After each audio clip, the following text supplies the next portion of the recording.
Hey, yo.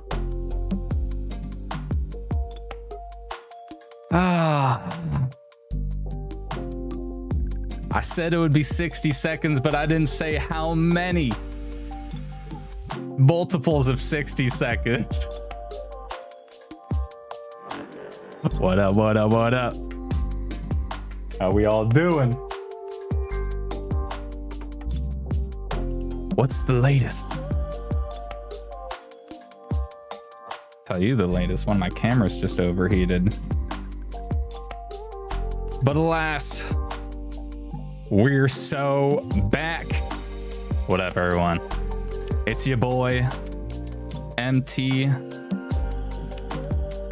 Monto Tech, back at it again, and this time we just so happen to have a lot of tech, so much so that we might cause some interdimensional damage with this one. How we all doing? What up, everyone in the chat? Leaf, Big Dog 22. And of course, Botrix, my faithful clanker producer. Now, some big things have been happening lately. First off, we need to talk about this Pokemon Pokemon Red, Blue, and Yellow decompilation port. And it has just kind of been like the floodgates all of a sudden opened. And now, not only do we have a decomp of that game, but we have 3D perspective of the original Game Boy game. It's like, I don't know how it happened, but we're living good right now. We got that. We've got GammaOS just dropping daily custom firmware releases for a bunch of different devices. He kind of like, he disappeared like Avatar, and then when the world needed him most, he actually came back and said, I got you, another one. So we've got GammaOS on the Rotate and on the RGDS. So we'll be taking a look at that. And also some dual screen ports, or dual screen versions of decompilation ports. Little bit vibe coded, so not exactly polished, but it's promising. So we've got some dual screen versions of the Minish cap, dual screen version of a Zelda Link to the Past, and of course we're gonna be taking a look at a little something that landed on my doorstep. Christmas came a little early from our friends over at Valve, as in I paid them and they sent me this in exchange. So we've got stacked stream, and of course I've once again brought myself into crippling, inescapable, infinite bloodline cursing levels of debt by hiring the world's greatest producer, and they've only had one job, so I'm really overpaying them just a little bit, and that is to kick it to the goddamn overhead. Let's go. And by overhead, I actually mean this. And of course, producer slacking on the job. Let's do a little bit of that. Let's do a little bit of this. Which way am I facing? I'm facing that way. So the chat's gonna go over here. All right, how y'all feel down there? Is that all right? Anyways, enough dilly-dallying. Let's talk about some of this. Let's talk about some of this junk. Kick on the vibes. What we got? So we first off rip here, we've got a little GitHub page. Nothing too fancy. But then you see this Gen 1 recomp. Big update. That's right. Everybody's been talking about how it's like a Pokemon Red recomp, but it's actually a recomp of red, blue, and yellow. So you can choose which one you want to play. You can play one of them, two, or all three. I don't know if you can do anything with the transferring saves and stuff like that.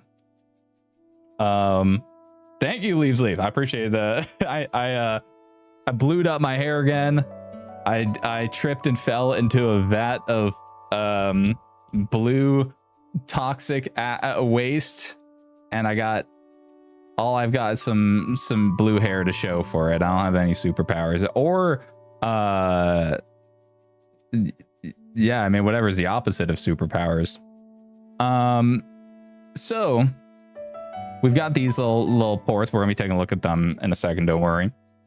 Outside of that though, they brought it over to not only Android but also iOS.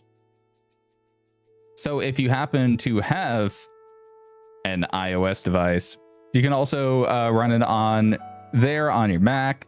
It seems like we've got a Portmaster port as well. It's just on everything. And the benefits of a native port, something like that, 22. Yeah, that is, I mean, it's close enough. Like, it's close enough to purple.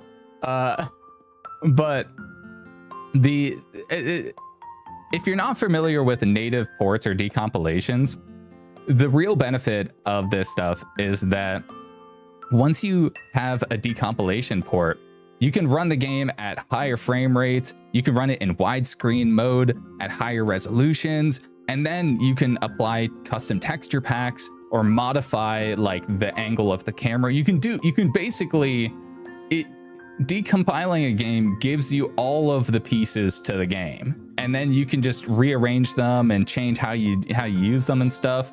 And it's pretty sick. So that is all thanks to our boy Brian the boy over at Boys Club Games. So shout out to Brian, and shout out to this lovely overhead camera. What up? Now I'm on the oh brother, this guy stinks. Hold on, let me. Amateur streamer tries to figure out how to not have his camera stay one place. In the meantime, I'll give you some eye candy.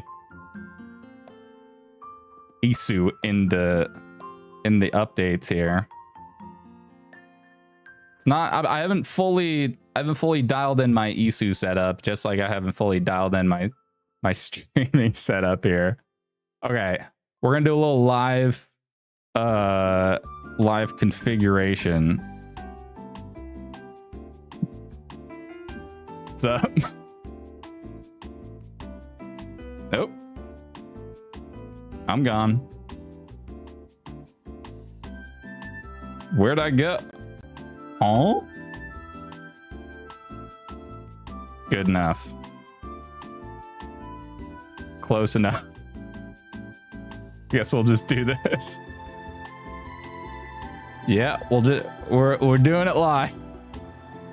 Anyways, let me check out chat. K-Dog's World, you got a question. If you have enough to get one, should you buy the Ambernic RGDS or the Thor Max? I'm sorry, what? Those are some. Those are very different devices, price points. Either a Thor Max or an RGDS. I mean, the Thor is gonna be like legendary, but that's a lot of money. I mean, what is the Thor Max going for these days?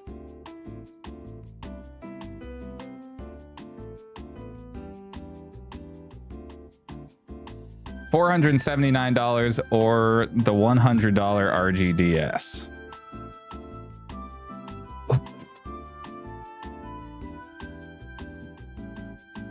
What kind of games do you want to play on it? 3DS?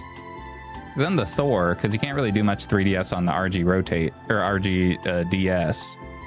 But if you're just looking to play like mostly DS games and like some light Android stuff, then the RG DS is pretty good. Is the Thor almost over 4 times better than the RG DS? Some would argue yes. You will be able to play some PC games on it. That's the cool thing. You'll be able to play some like Steam games and stuff. I think the Pro Thor is better. Man, it used to be like $100 cheaper. That's crazy. Yeah, I think the Pro is a nice little mid ground. But the Max, that gives you double the internal storage. That's a tough one. Cause Ambernick RGDS, this one's coming in at like 100 bones. 92 before shipping. It's just a completely different, that's like do I get a Toyota Corolla or like an Audi Q5? Like, it's like different tiers, I guess. Or do I get a freaking Ferrari? Do I get a Corolla or do I get a Ferrari? Oh no, man. Yeah, the Snapdragon is Qualcomm's raising the price once again. So a little inside baseball is that the big price jumps from the Thor has primarily been due to that screen on it, due to the dual screen. That's been a big factor in the price jumps. And then on top of that, we're stacking the RAM, and then we're stacking the internal storage cost and everything. All right, flip a coin, best 2 out of 3. All right.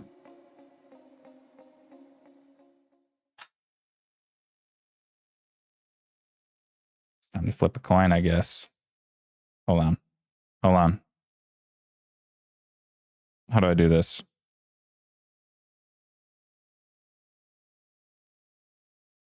Oh, I've got 2 of me. Oh, brother. All right. I gotta get into my there we go. Let's flip a coin. I don't know why there's 2 of me.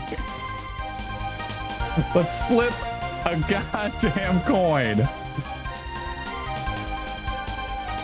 to decide the fate of K-Dog's entire bank account.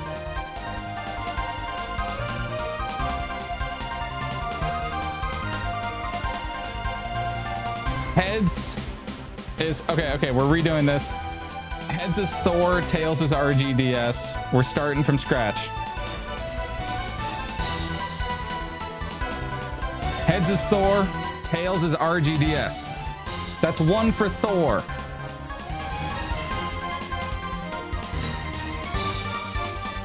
Thor, RGDS.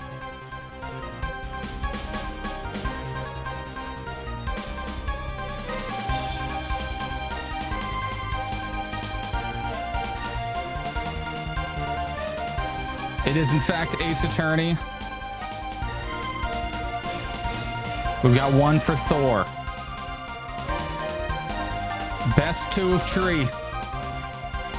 That's 2 for Thor. You're buying a Thor, brother. You're buying a Thor Max. That's crazy. The coin never lies. And now you're buying a Thor Max or Thor Pro. They're both great, and I highly recommend the white because it looks pretty sick. Look at that thing. Look at that thing. Anyways. Get rid of myself. Yep. That's not what we want. Anyways. We've got a cat. A wild cat has appeared. So,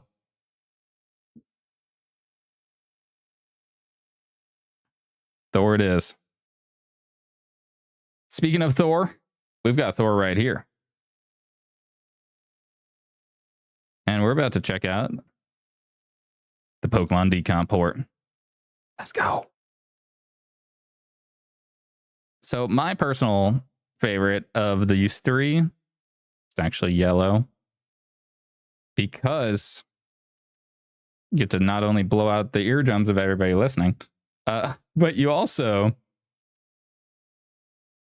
get a little Pikachu that follows you. That's pretty sick. That was always my favorite part of the game. I was like, you're telling me my Pokemon is outside of my pocket. My pocket monster, it can now live outside of my pocket. All right. How's this volume? A little too low, a little too high? How's this? What up, Skulls? Can't hear it? Oh, you can't hear it. There we go. How's that? How's the volume? Well, I'm glad that I didn't completely nuke the everyone's eardrums. It was a loud off rip. All right, I'm ending the poll. You're buying a Thor. And our rival's name is Bort. Bort.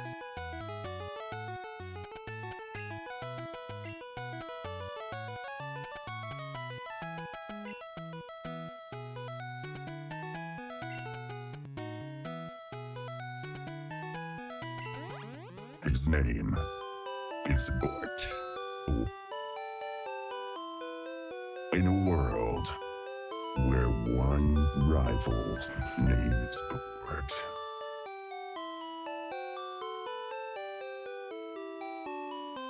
it's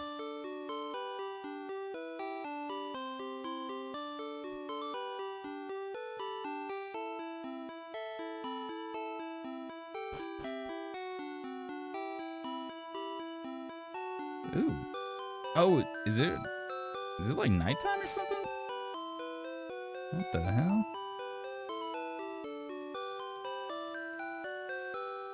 I guess it's nighttime. All right, check this out. So, we've got our options menu, and then we scroll down here, and this is where the fun is. Voxel mode.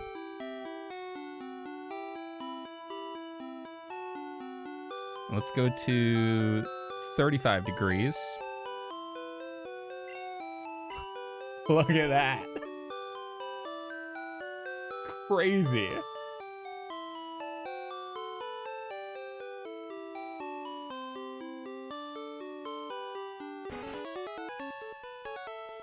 Got a little tilt shift going on.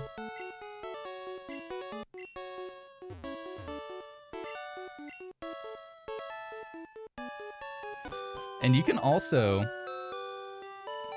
get a little cat hair off the screen.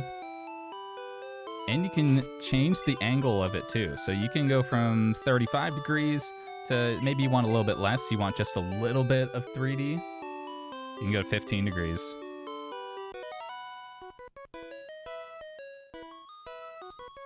You can also see that it's like widescreen. Here it is. This is crazy.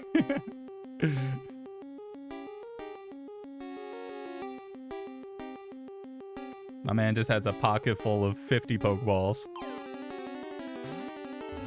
Absolutely busting out the jeans. Leaf's Leaf, it doesn't run too well on the rotate. The 3D is just a little too much for it to run smoothly. I was noodling around with it last night. And I tried like disabling the tilt shift and changing the angle and stuff. But I think that the 3D is just a little, it's just not optimized enough, you know? I think a lot of this project was vibe coded, so when it comes to optimizations, they're kind of non-existent. But the Thor is plenty powerful to run it, and it also looks pretty dang sick on here, so that's pretty rad. And we can also do a little bit of this. How do we turn off the... There we go.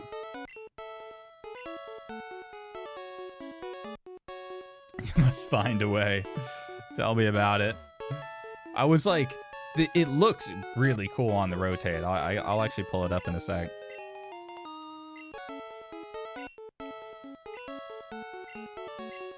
What Pokemon starter does he get again? Is it randomized between the original starters?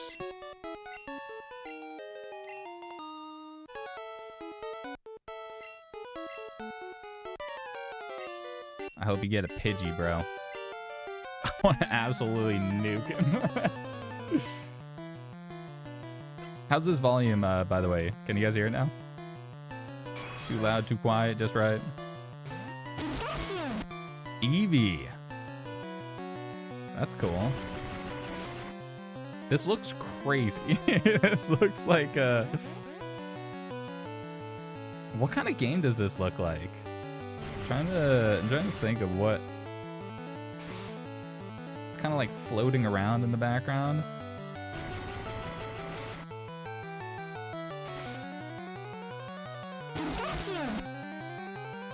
Wait. Did he actually just murk me? What the hell? Hell yeah, Lee.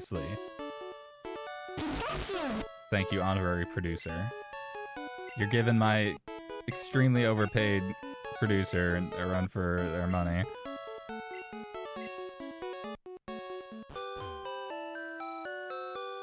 So here's some other things that you can do. I was telling you guys about the angle. So we're at 15 right now. We can go to 50. Look at that. How do I change what time it is too?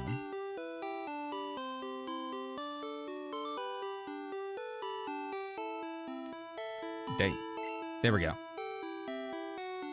Yeah, look at that. So we're at 50. But we can keep it going. We can keep on going. Let's go 75. Now it's feeling like a real Sony RPG game. Every Sony game in the last 10 years. Just this camera angle.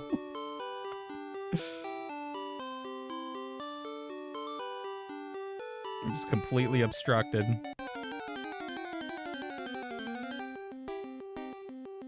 I agree, Terrican Rex. This is like such a unique way to play Pokemon. Gen 1 specifically, it's like I never would have expected that this would be a thing.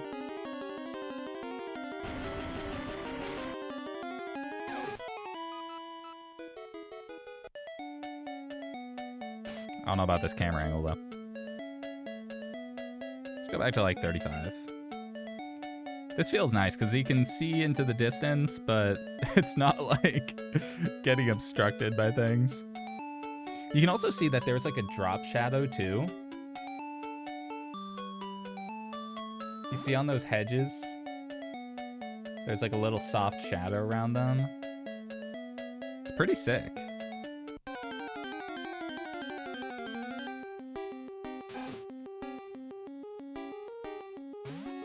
A little bit of cropping on that top part there. That'll probably get fixed in a little bug update.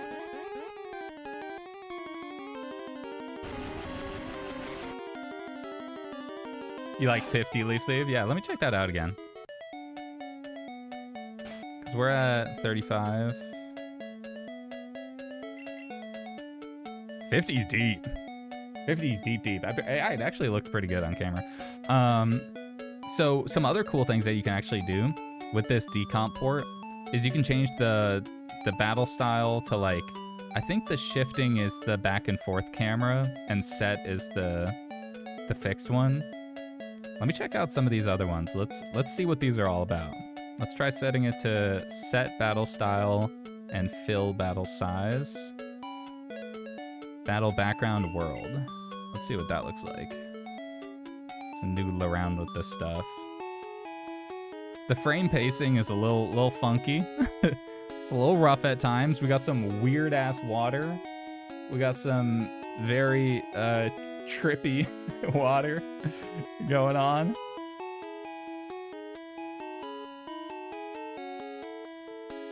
Oh, my guy is down for the count, huh? Oh, that's a Magikarp, I think. Is that a Pokemon? Or is that a man? Is that a deceased man? Yeah. Yeah. That's a man's.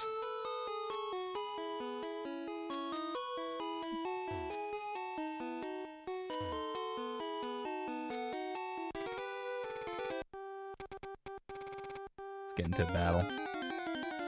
See what we're working with here. Alright, it's very dark for some reason. I don't know why it all of a sudden went super dark.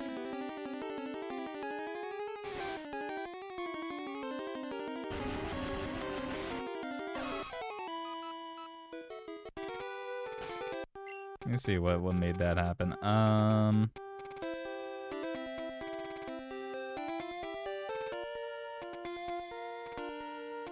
Oh, and you can also change the rule set.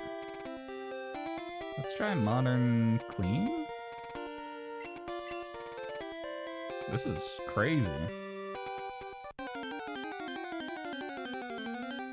That old man is sideways, that's for damn sure.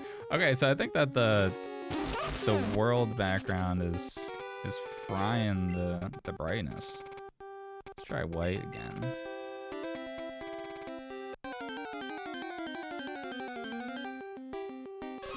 Yeah, it's a little better.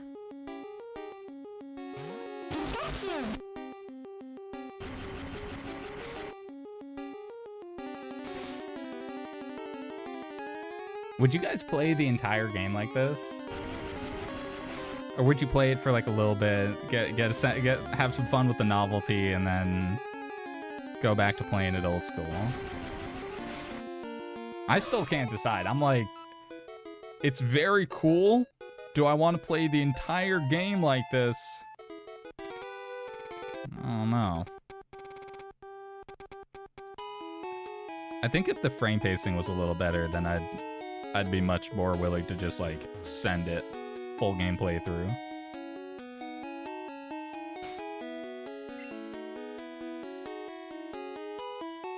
Touchpad. There you go. Oh, touchpad.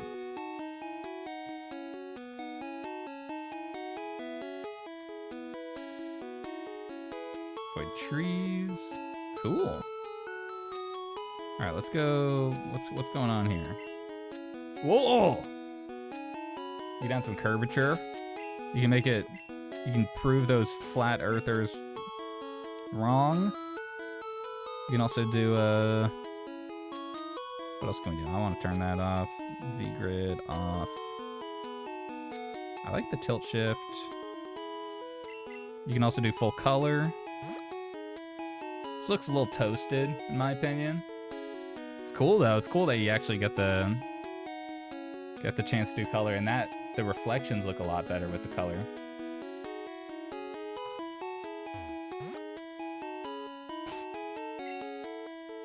Or you can do the OG black and white. This is actually kind of neat, I'm not gonna lie. It's cool because it looks super old school, but it's also in 3D. It kind of has like a mouse PI for hire kind of vibe going on.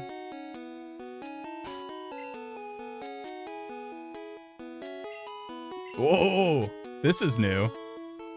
Bro just added this today. I didn't see this one last night. This is crazy. This is wild. About to play the whole game like this. In chalk mode. Chalkboard mode. Little green.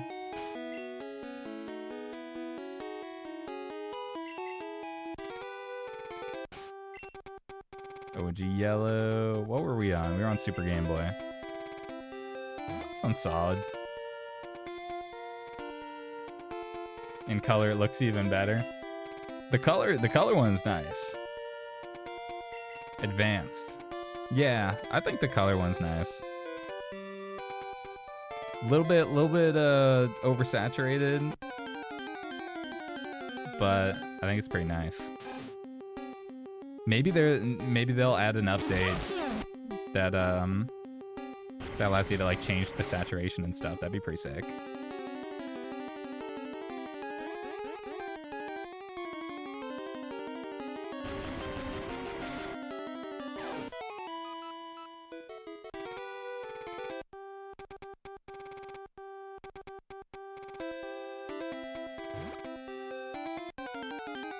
Yeah, this is a vibe.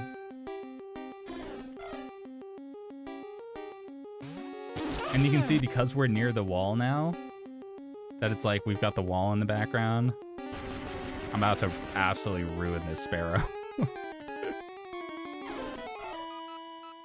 Turn the curve to the max. Leaf, no. No.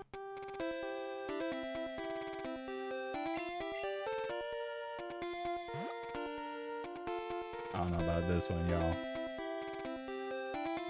I don't know about this one.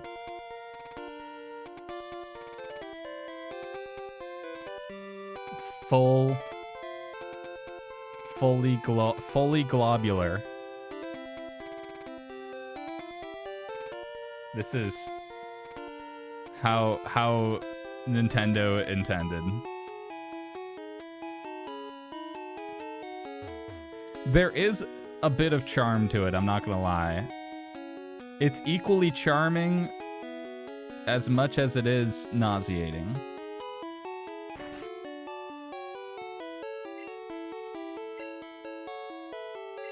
Follow the yellow brick road.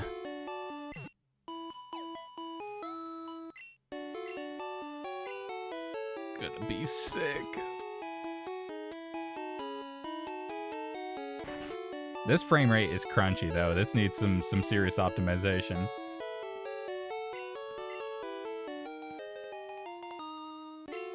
It's got bones though, it's got legs. Like we're running at like 20 FPS out here with this full glob mode. We'll stick on glob mode for a bit.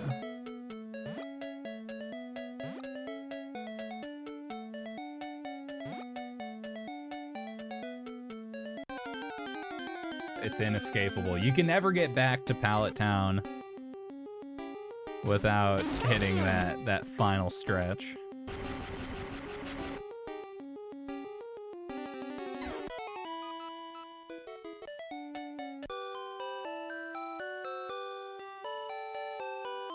The shadows are crazy too, man. Like, look at that.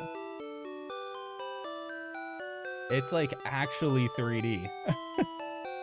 It enters and exits the shadow. You can see there's like a sliver of shadow.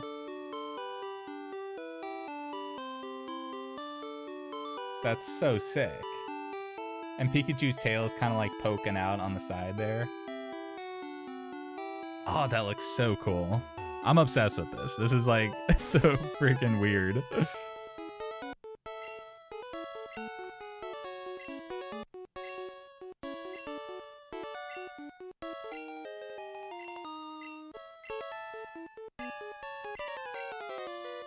There he is. Piece of shit, Gary.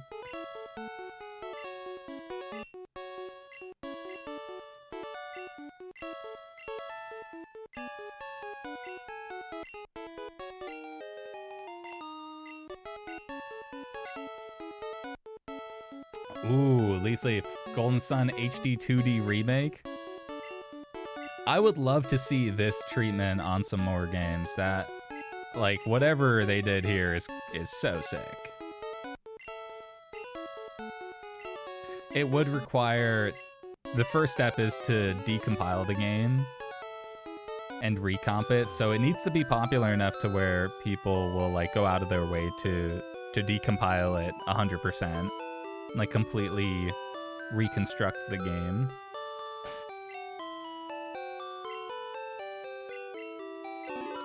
All right. Let's skedaddle. Yep. Why is he all of a sudden toasted? What the hell? All right. Now let's take a look at it on the RG rotate. Oh, what happened? I think there might be a little bit of a bug with GammaOS on the RG rotate. Because I've been losing charge. I'm gonna tell you. See if I can reboot this thing.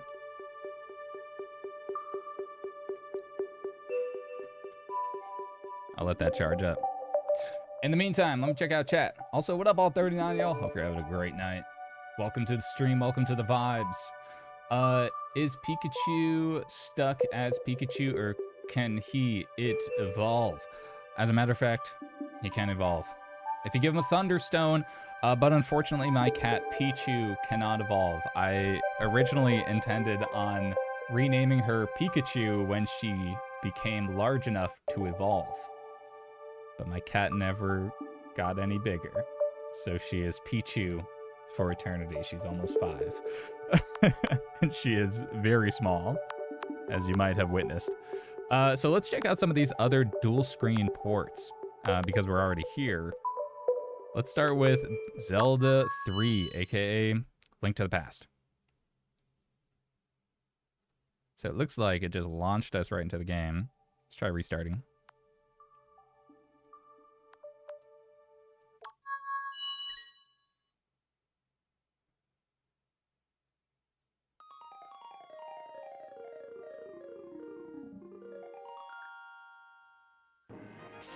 The channel.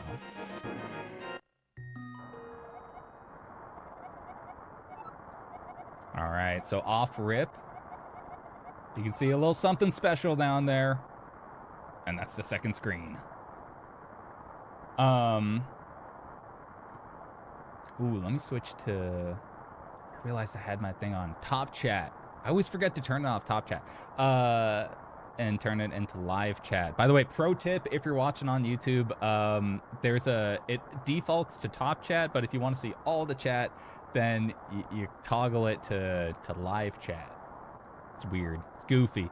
Anyways, you like it except for the battle scenes. The battle scenes look terrible, just visual vomit. It is. The battle scenes are a little bit overdone, overstimulating, and not exactly clean. So that was also kind of like, I was like, maybe reel it in a little bit. Clean up some of the visual noise. And I think some of the settings weren't working the way that they intended to. Like the whole shifting camera wouldn't stop shifting when I turned into still mode. How's the volume, by the way? So you can see that we have it in widescreen mode, and when there is enough of the screen, then you can see it goes full widescreen. But when you reach the edge of that screen, and it's kind of reveals a little bit of the corner. But down here you have access to your inventory. You can change. I think you can change. I don't know if you can undo it. I don't think you can undo it. The benefits of a vibe-coded project. It works until it doesn't.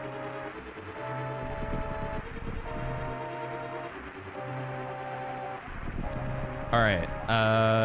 If I remember correctly. Okay, hidden patch from the outside of the garden to the inside. I think it's following this path. And then there's a little patch of grass that you burn. Or you lift it. And then you fall right in. Big house.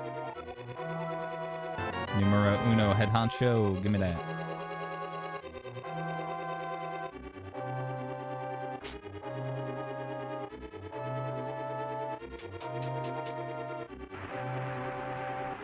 So it seems like it stays on kind of this overworld map, at least for the intro part.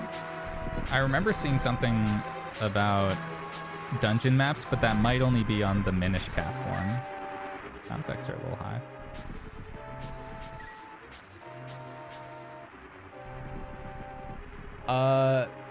Suban, you think this could play D's? I don't know. Is that short for something? Because I know it can play. Imagine Dragons. Imagine dragging these nuts on your face. I'm sorry. I didn't mean it. I didn't mean it the way that it sounded.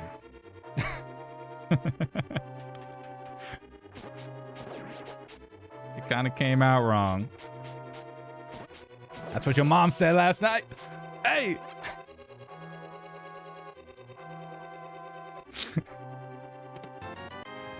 Guys, I'm 30.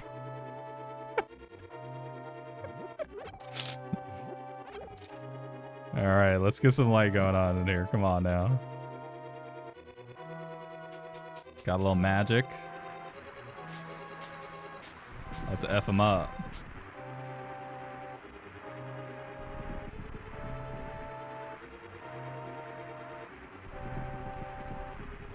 Let me tell you, I always hear people talking about how long intro scenes in modern games are, but like, intro scenes have always been pretty damn long. We just had more patience when we were younger. Oh yeah, we gotta wait for Zelda. Princess Zelda.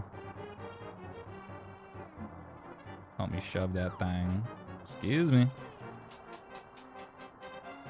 What do you guys think of this this dual screen layout here? Is it gas or trash? Also has volume. Too high, too low? Just right? What on earth could these be? I don't know.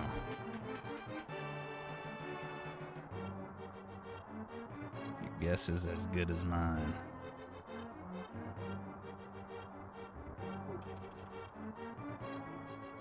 I like how the map kind of reveals itself. That's actually a nice little touch. And we've got the classic blinking light, very, very vintage.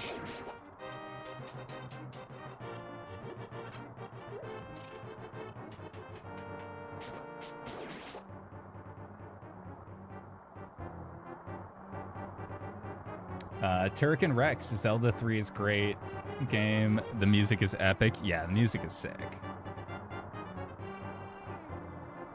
The music is very nice. Especially being on the Super Nintendo, I think that's where game music really shined, like pretty crystal clear, crystal crunch.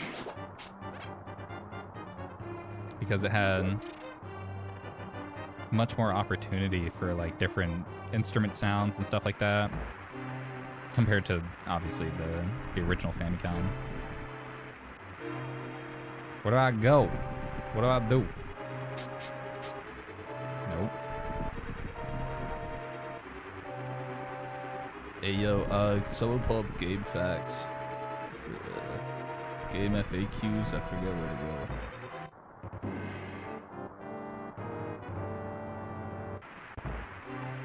Oh.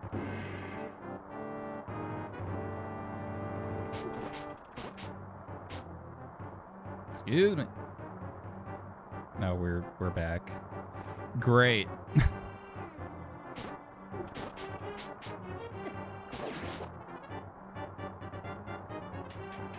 Oh, it also had panned audio, I noticed. The audio was in the left side when he's on the left of screen.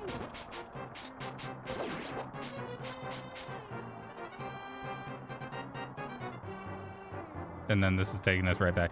God damn it. Thank you, Botrix. Listen to the clanker. Subscribe if you're not subscribed already. And turn on notifications to know when I stream next because I don't have a stream schedule. Ooh, do I go up? There's just gonna put me right back in that room. God damn it. This game is too hard. I'm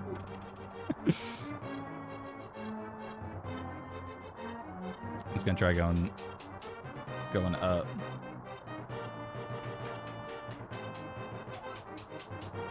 All right, I'm up.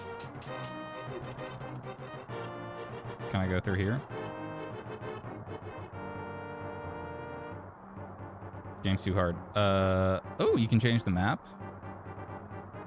Nice.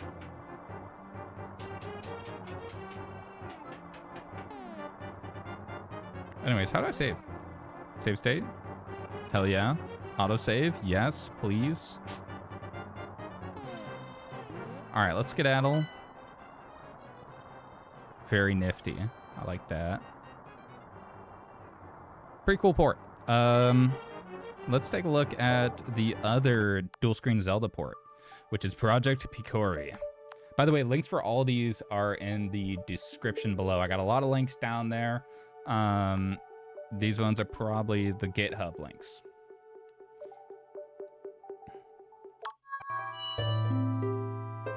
All right, now we're in Project Picori, the Minish cap. I meant to play this intro part off stream, but I forgot because it's the long intro part. But we can at least get the gist now.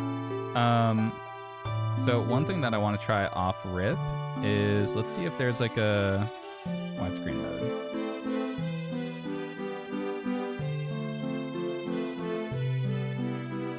Maybe it'll kick on when you get to the overworld.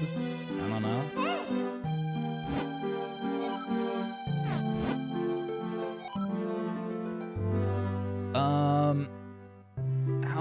How many eyes is your username? 1, 2, 3, 4, 5, 6, 6, 3. You don't hate it, but it's not anything that would make you replay the game like the 3D Pokemon port. Yeah, the 3D novelty is definitely a little better. I think that if you haven't played either of these games, either of these Zelda ones, then maybe this is a reason to play it to begin with. But I would agree that it's probably not enough of a reason to replay the game, having, you know, that map on the second screen. It's not a transformative experience. It's a game enhancer. It's not a game maker. I'd say that the voxel art style is a game maker. That is for dang sure. 20 bones. Easiest 20 bucks I've ever made. Just steal it from the old man. Oh, that's cool. It like dynamically scrolls. It's a little weird. It's a little weird how it scrolls. Hang on, let me how do you change the brightness on here? Yeah, there we go.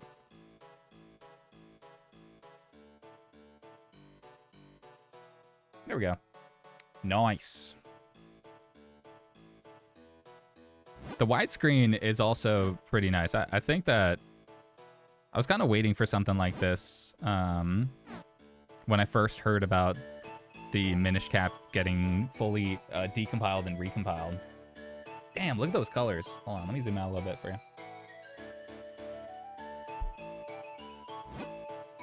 This looks freaking amazing on these dual OLED screens. Hold on. By the way, let me put a little something in the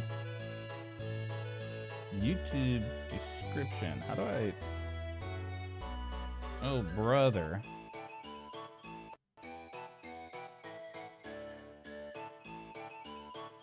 I'm gonna put a link to the AYN Thor. If you guys want to know what handheld that we're running this on.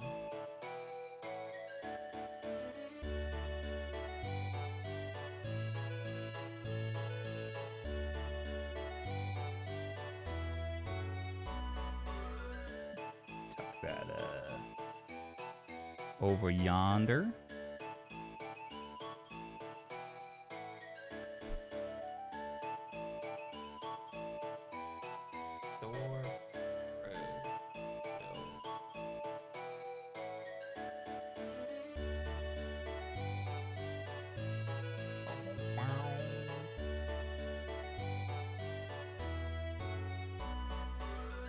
Thor Pro.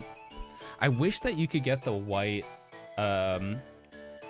color of the Thor base model. That would be my recommendation, or like the Thor Lite, because you don't need that much performance to run these dual screen ones. It's the same chipset on the Thor base, Pro, and the Max. So when it comes to that, the 3D Pokemon one, you probably get the same performance on all three of them. You might get slightly lower performance on the Thor Lite with the Snapdragon 865, but on all the higher models, you can run that first Pokemon game. No problemo. Green Pro Tag, have you had a chance to look at the RP Nova? I haven't received mine yet. I ordered the watermelon one, and I don't know if you heard about the shipping estimates, but the watermelon is at the back of the caboose. It's the furthest back. It's at the end of the shipping timeline. So that thing is I will be one of the last ones to see the Nova. Let's put it that way. Retroid doesn't know I exist. I'm a small fry. I'm a small French fry in their world.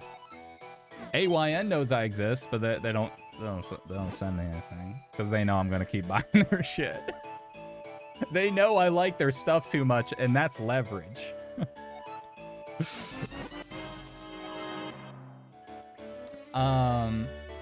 Yo, Joey, what up, dude?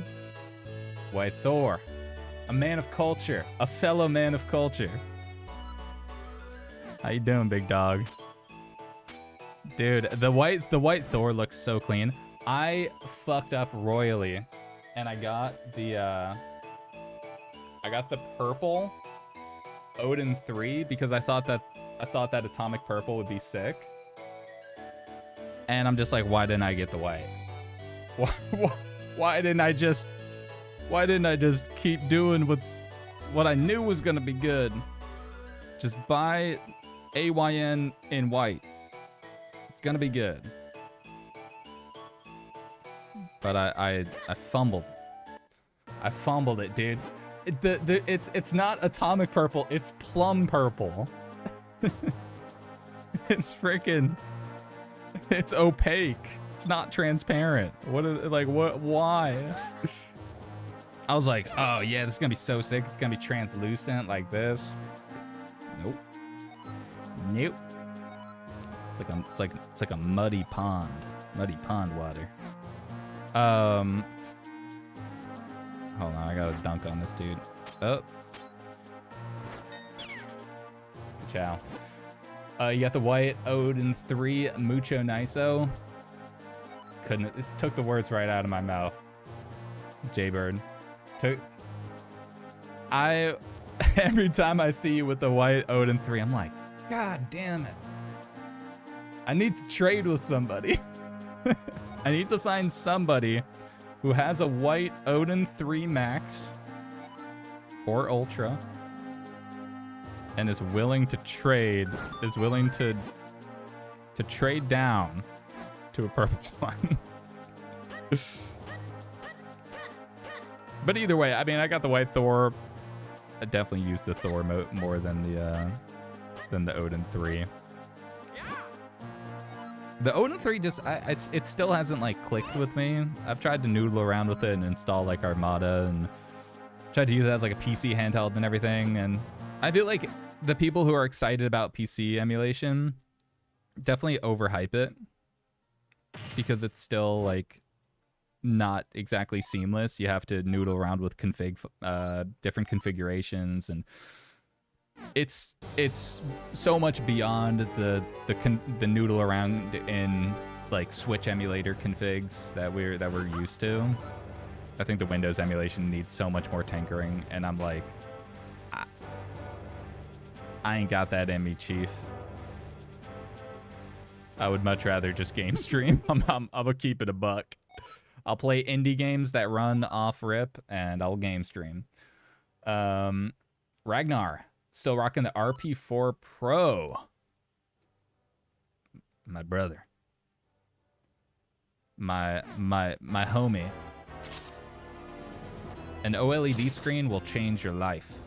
If you like nice screens. The RP4 Pro has a pretty dog shit screen.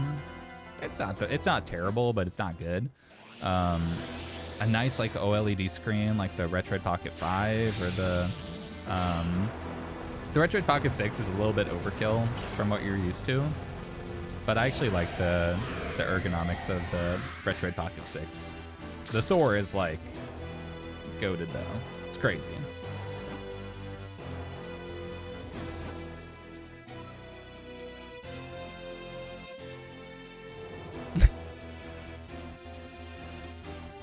Joey, your PC emulation philosophy is, does it run? Dope. Doesn't run? You're out. No tweaking. Yeah. I've tried, I really tried to get on the tweaking bandwagon, and I just couldn't do it. I just couldn't figure it out. I couldn't crack the code. I tried like noodling around with all the different things, but there's so many variables. Because even getting normal PC games to run on PCs like need a little bit of tinkering with like launchers sometimes, and then you're trying to get it to run on an Android device, and you're trying to get the launcher to work, and you're trying to maybe bypass the launcher or use DirectX 11 instead of DirectX 12, or maybe DirectX 10 if it's an older game, and then you got to change the game settings to make it work to convince it that you're running it on a PC, but you got to convince it that you're running on the right PC with the right drivers. I just want a game, bro. I just want a game, man. Mr. Random, what are some of your favorite gaming handhelds? Well, you're looking at one of them, the AYN Thor here. I would say some other of my favorite handhelds as of late are probably the the RG Rotate here. This one's pretty nifty. It's got like this little rotating gimmick. This is kind of like my travel pocket handheld. I'd say that the Retroid Pocket 6 actually is like a really nice compact package. It's like a nice little like horizontal comfy version of the Thor. It's got the same exact screen up top actually. Does it? Yeah, I think it does. Same screen, 6-inch, 120 hertz OLED, which is like, I know it's a bunch of jargon, but those are all good things that you want in a screen. Then I would say there's some other good ones that I have near me. The Odin 3 is pretty nice, but it's really expensive. So it's also like a little bit tinkering. It needs a little bit of tinkering still. It's like a bit. It also has like a crazy jet engine sounding fan. That fan is like, it's like turning on the wind turbines. Oh, Retroid Pocket 6 screen is 5.5. Are you sure? I thought it was the same screen. Because it's 120 hertz. And I don't think that there's a 5.5-inch 120 hertz, unless I'm wrong. Oh, brother, this guy. Hey, Botrix! Go eat some nuts and bolts, bro. Do clanker things, man. RP6 is indeed 5.5-inch. Oh, okay. Hell yeah. Well, it's a great screen because it's 120 hertz and it's OLED. But yeah, that makes sense that that this and the Odin 3 have that 6-inch OLED screen, because that's like, I think that's a big reason why they're so back ordered too, is because they can only produce the screen so fast, or they can only get their hands on so many of those screens. I remember hearing something about that. Sick. All right, thanks, y'all. Zeth the Dark Mage. Yeah, 5.5-inch AMOLED, 1080p, 120 hertz. Nice. Oh, geez, Louise, what happened there? Screen just went crazy. All right, enough of this. I would love with these decompilation ports if they would just do like a skip cutscene feature. That'd be ideal. Let me catch up on some other chat here. Form factor is most similar to PSP, which is why you went for it. Yes, Ragnar. The RP4 Pro is actually what I do like about it. I'm with you. The size of it was actually pretty solid. A lot of handhelds these days they just keep ballooning in size, and that's actually a big reason why I kind of like the Retroid Pocket 6. How it's still like small-ish. It's actually. It's still not pocketable. I wish that more handhelds were pocketable. That's something I've been sorely missing.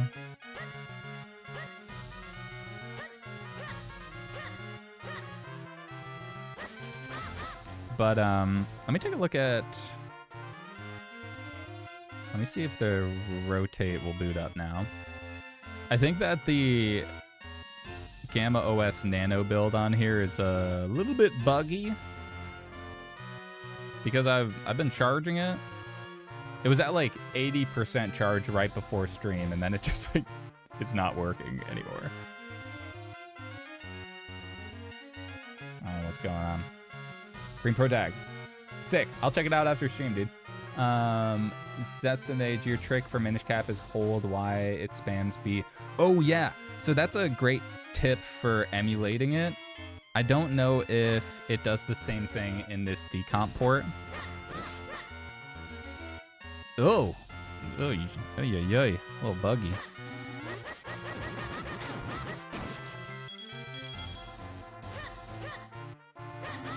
Let's see what other features this port has.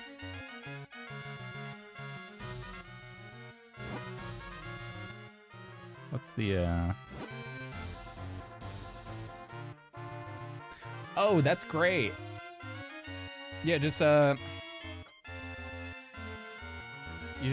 you're gonna need is just a simple magnifying glass. So here's the requirements to running Minish Cap dual screen. Is you need a dual screen device like the AYN Thor, link in the pinned comment, and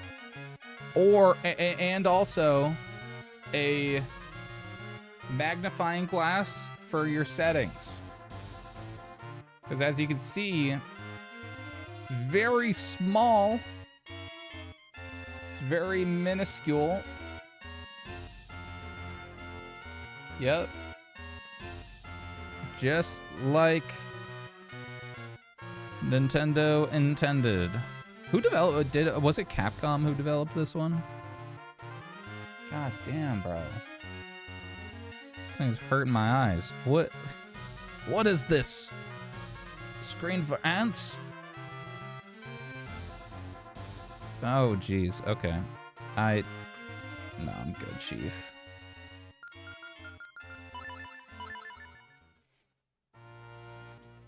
Shout out Capcom for stepping in and cooking up a Zelda game.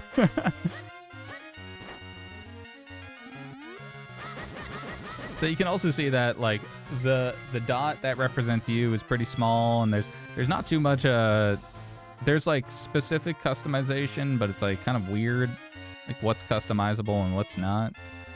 Oh, hold to advance text. Just like I was complaining about. Sick. Oh, I gotta get my hat. I gotta get my hat game right. Well, anyway, that's the Minish Cat port. This one is called Project Pikuri. And you can find it on GitHub, link in the description. Pretty nifty stuff. I think my favorite of the three is definitely that Gen 1 recomp. That thing is crazy. Absolutely mind-blowing. Yo, what up, Alexander Pierce? How you doing, Tommy? Hope you've been well. We're just out here checking out some ports. Some dual-screen ports. And also, just, I think, got a buggy little... Got to do a hard reset on my RG rotate here. I think that GammaOS Nano build is a little bit beta. My device also might be a little bit dead. We're tapping in. But in the meantime,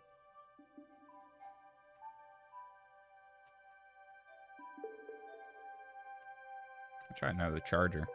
In the meantime, we'll take a look at the RGDS build of GammaOS, because I've also got that one set up.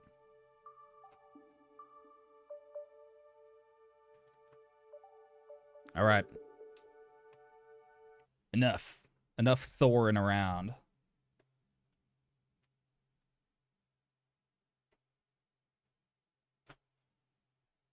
Let me also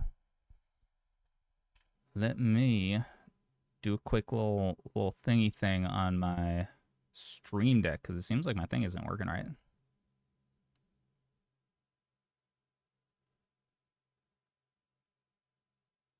Okay, never mind. It's working. We're good. We're good. Let's check out the RGDS from Anbernic. Now, this is another dual screen device. It might look like I just bait and switched you with the exact same device, but there are in fact two of these. One is $400 and the other is $100. So, in fact, let's turn on some vibe music.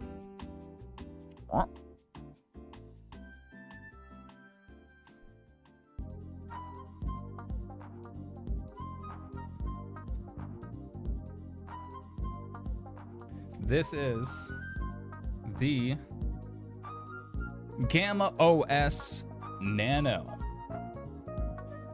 It's extremely bright right now. We're going to turn it down a little bit. Yeah, there we go. So this is the new build of GammaOS from our boy, the Gamma Squeeze. This is a custom firmware. It's actually, believe it or not, this is Android right now. It's a very unique flavor of Android based on Lineage OS. It was custom developed by Gamma, and kind of he's been doing this for years, but this latest stuff that he released on here and on the Anbernic RG Rotate, where he was in the lab for months building this new era of his firmware. Because prior to this, he was kind of custom making the same OS on all of these different devices.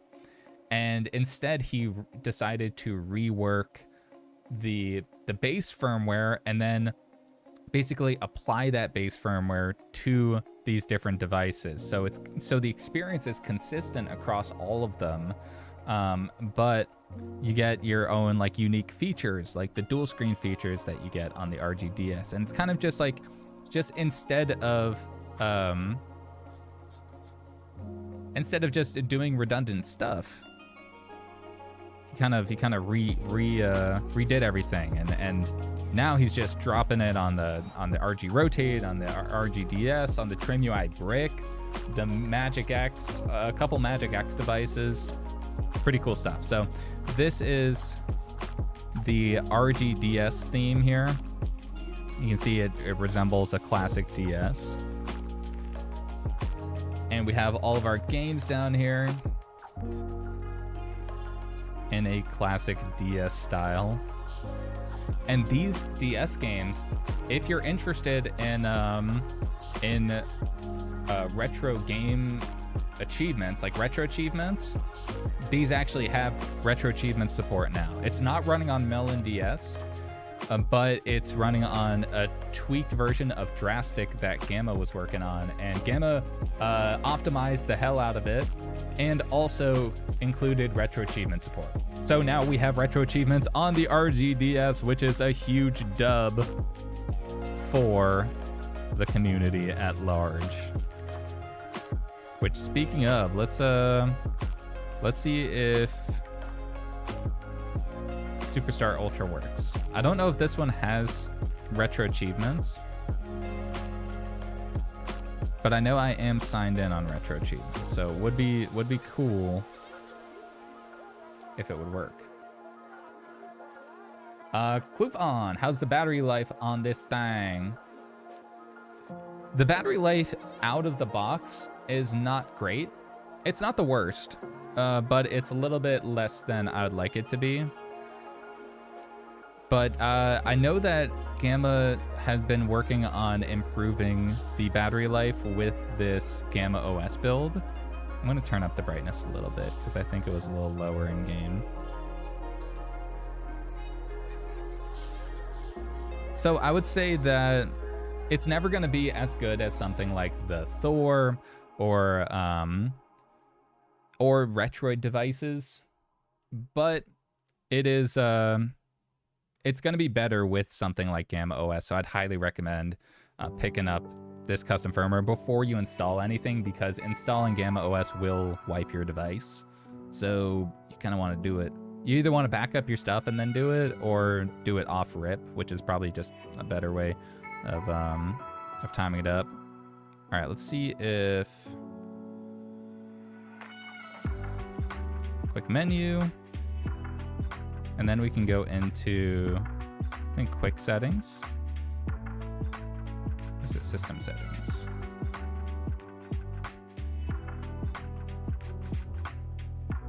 Where's my retro achievements, Gamma? Give them to me. I forget where he puts them. Probably game settings.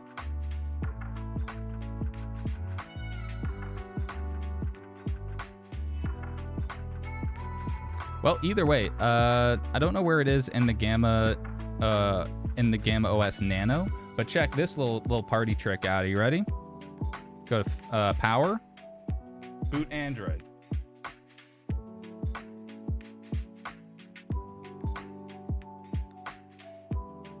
And that's how you kill your device.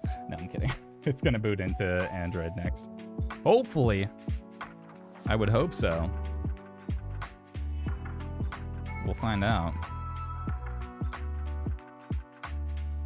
Hello?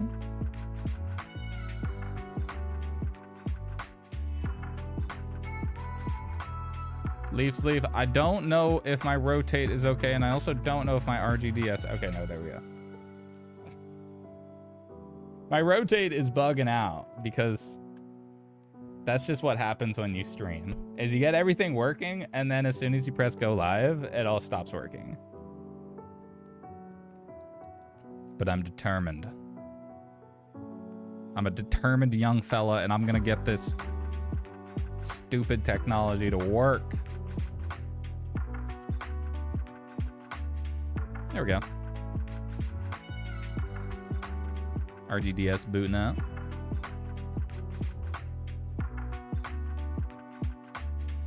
Oh. Yeah, there we go. So now you're going to notice that it's going to have a completely different theme. And that is Daijisho. So this is the standard GammaOS that we've been used to, where it's a Daijisho type front end here. Daijisho is a front end that you can get on Android, and it kind of it like consoleizes your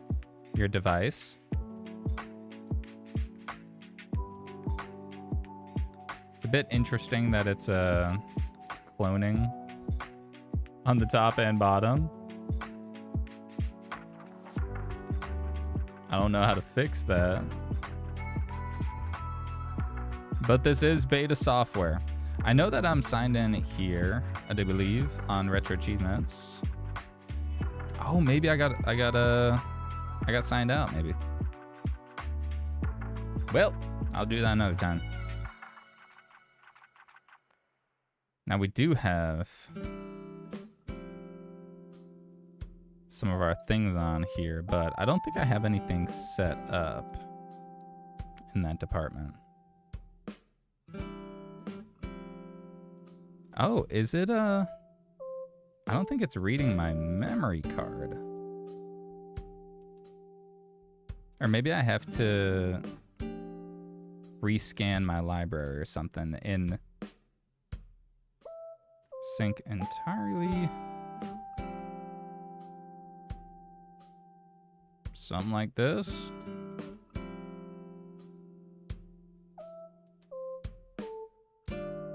Nope.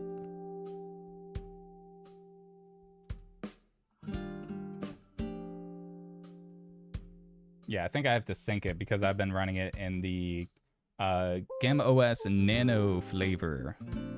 So I don't think that they might not carry over. I don't know.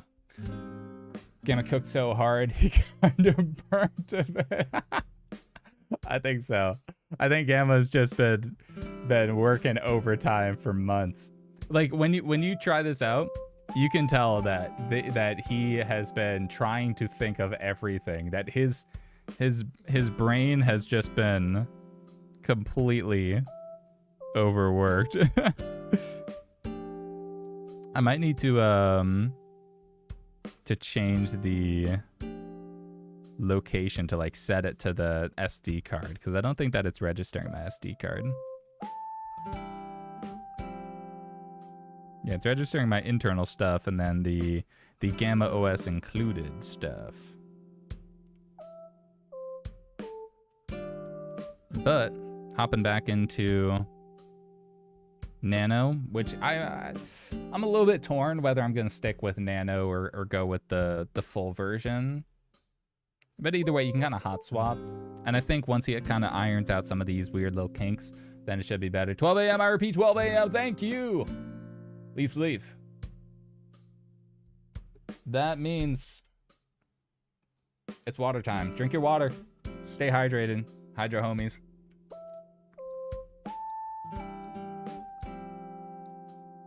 Oh, Gamma. What up, dude? Welcome, brother. Go back into Nano, hold down the power button, go to the bottom option. All right. Commissioner Gamma has given me instructions. Good.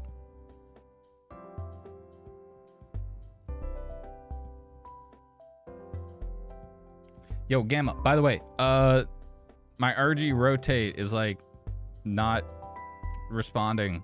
You're not charging or something. I don't know, man. Bugging out a little bit. How do I reboot it? I know you've been cooking. What time is it? Dude, it's so... go to bed, Gamma. You know what? Go to bed.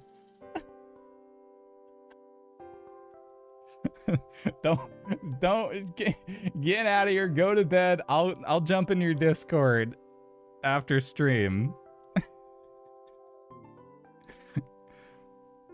God damn, I gotta remember you're over in Scotland, man. Holy shit. Green Pro Tag. Curious is this little guy can handle those DS modded titles like Link to the Past. I think so.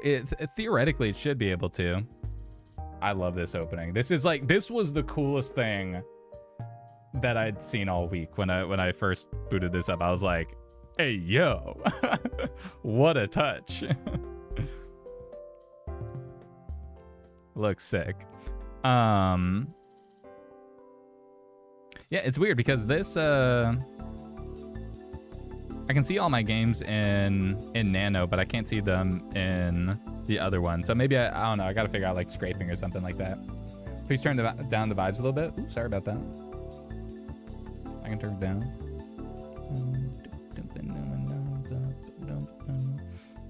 All right, let me noodle around. How's this? How's this for the vibes?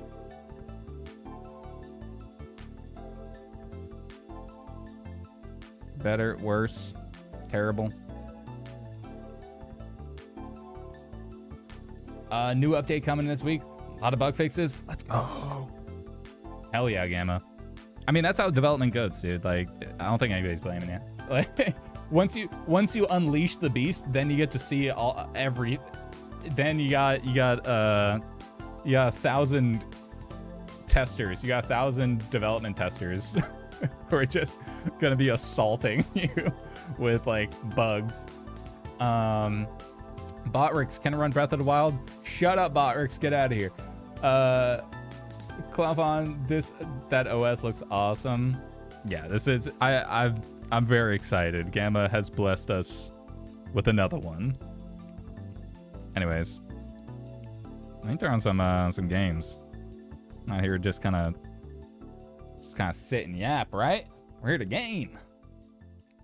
What's the cheapest handheld that can run GameCube comfortably? Ooh. Comfortably? I think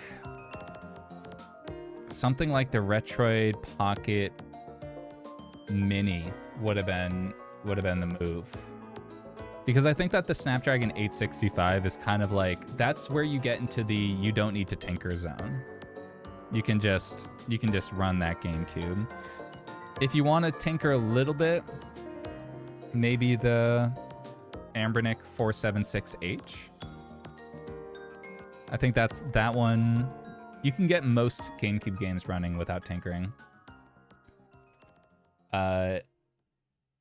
Golden Fro calling out bugs as the dev join stream.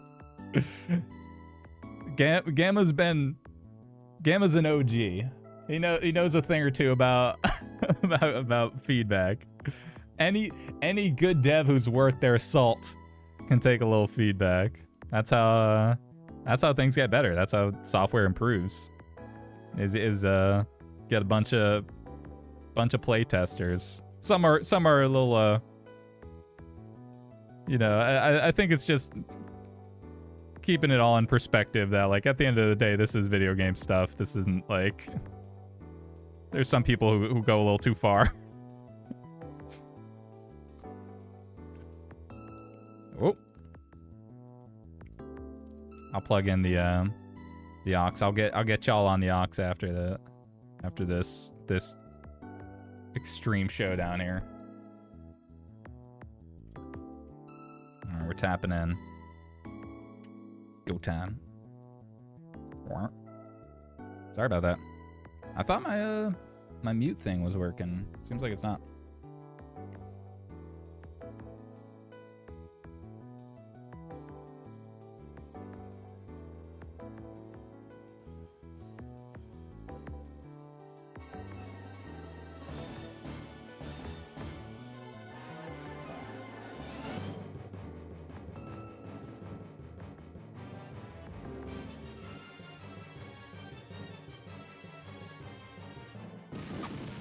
We're tapped in.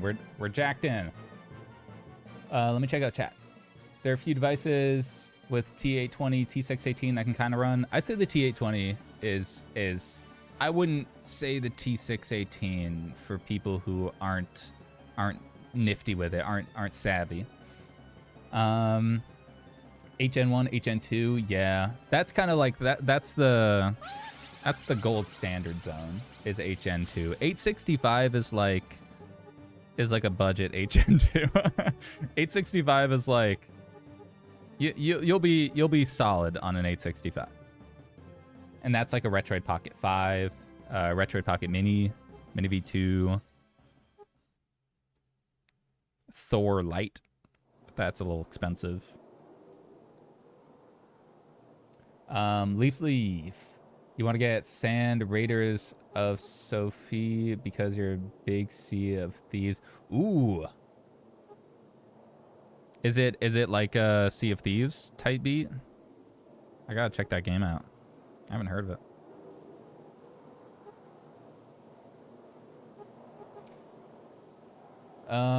Gamma Squeeze, you'll say you think a lot of people sleep on the speaker EQ for this device. I gotta adjust my ears. I gotta just like. Well, I actually have a. Oh. I have a stock OS version of this. Of the RGDS, so I might do a little side-by-side speaker comparison. I can't do it live on stream because I don't really have that set up, but I'll take a look, man. I won't be sleeping on it. I can assure you that I will be awakening. It will be an awakening. I will be awake, just like you are.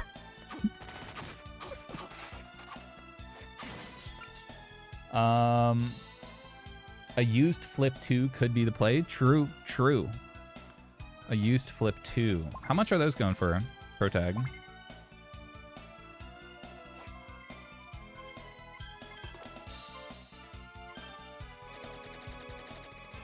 Is this console running GammaOS Nano? It is. Family.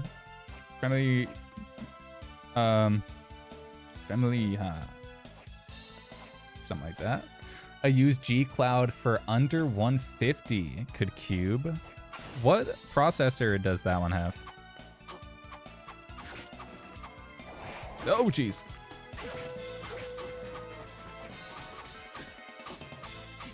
So check this out. You can see that hitting back brings up this menu, and this doesn't look like your ordinary DS emulation menu for Drastic. This is running Drastic under the hood, but it's actually a modified version of Drastic. And of course, intuitively, Gamma, there we go. Achievements! Retro achievements! Let's go! All right. I'm logging in. I'm tapping in. I might need my, Oh, I don't think I need my code. My API code. Let's go! Hey, yo! We've got retro achievements! And it's dual screen! Shouts out.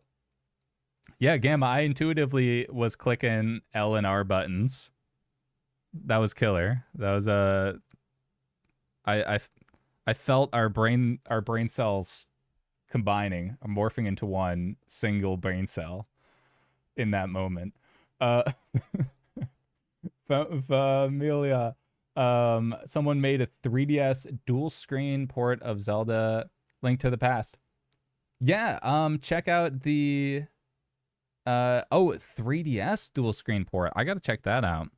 I just picked up a new 3DS, like the new 3DS model, a couple weeks ago. I never had one. I've only had a 2DS and this little 3DS up top. Let me see if... Nice. Loading achievements. We've got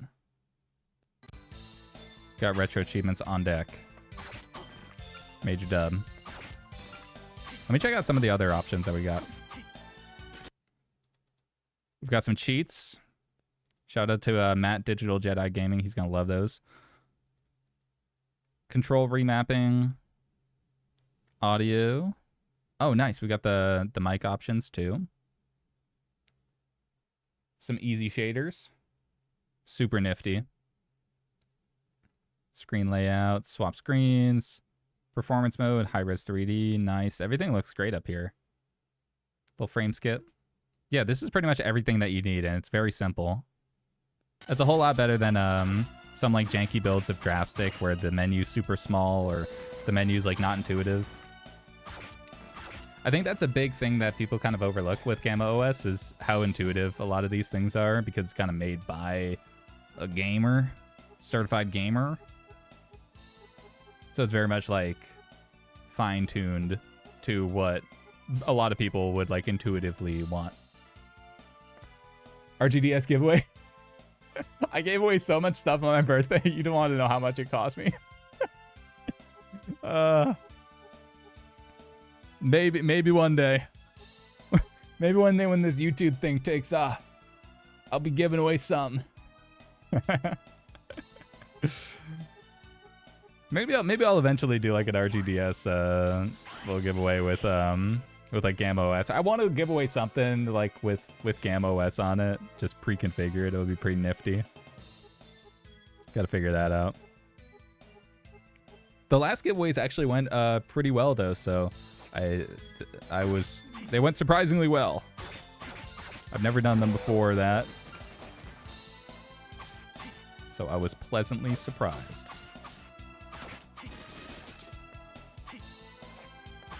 All right, let's get to that save point. Actually, you know what? Who needs a save point? We got save states. And then we can just boogie on out of here. Exit game.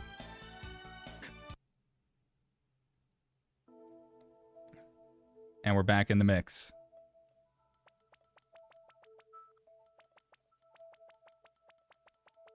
We've also got... Oh, let's let me see if I have... Okay, so I've got Link to the Past on here. Let me see if this can actually run the Link to the Past dual screen port.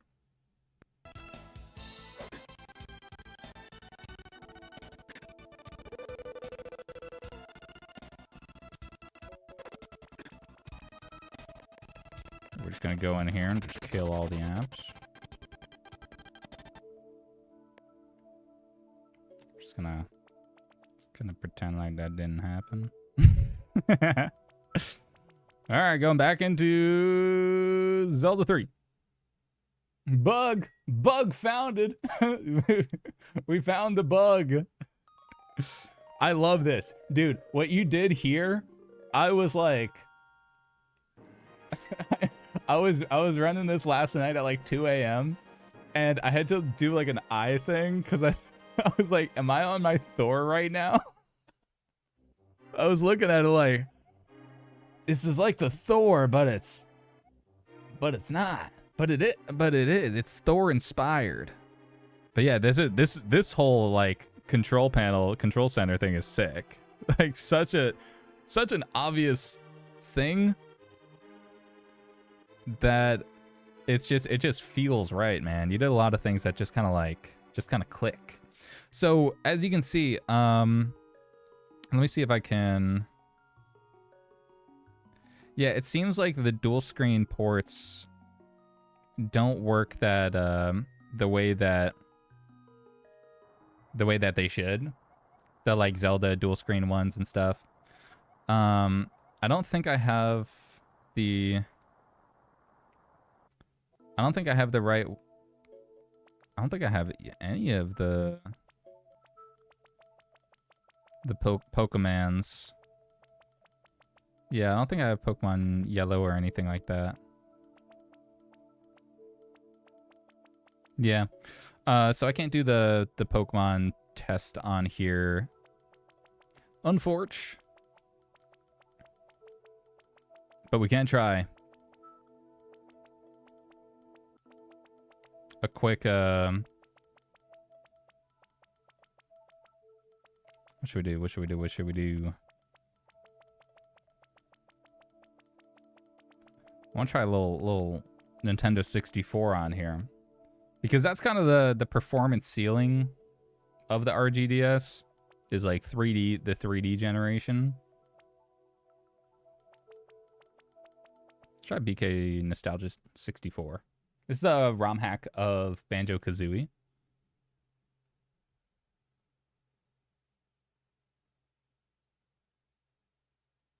So we've got our control panel down here, and in there we can tweak the volume of the top and bottom screen separately, and then also the brightness. That's probably more pertinent to most people.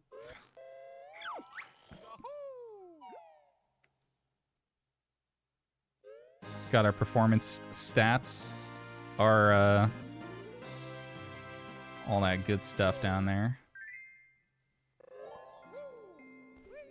I know this is a bug with Banjo-Kazooie Nostalgia 64. Let me see if it fixes up after we get out of this first part. Cloufon, are you gonna get the RGSP? Yes, I am. And Ambernick actually is gonna send one out for a little first device they're ever sending me. So very cool stuff. I don't know what color they're gonna send it in, but we'll take a look at it. I'm very excited because I really liked the original 35XX SP. I actually mained that for like an entire summer. That was pretty early on in my retro handheld life, I guess. This also looks super buggy.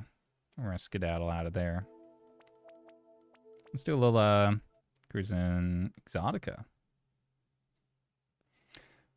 The oh, can you try something? Exit the app, launch it again. Oh, okay. Yeah, sure. Sure, Gamma. Anything for you, Gamma. Yes, Gamma. What do you want to do? You want to do something in the DS. Exit the app, and then before you launch it, press X to enable dual stack. All right, let's dual stack it up, homie. What game should we dual stack it up in? Probably sound like a...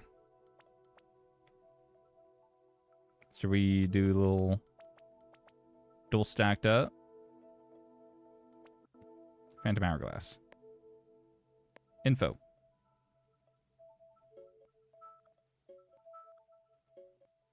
How do I... Is that it? Did I dual stack it? Oh, that was for the Zelda port. Okay, gotcha. Gotcha. I'm stacking. I'm stacking too hard right now. I'm stacking this game into oblivion. Hey, yo. I stacked too hard. Oh. There we go.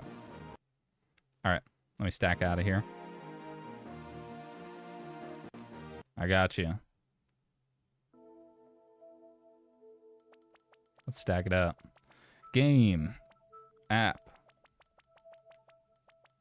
Dual stack.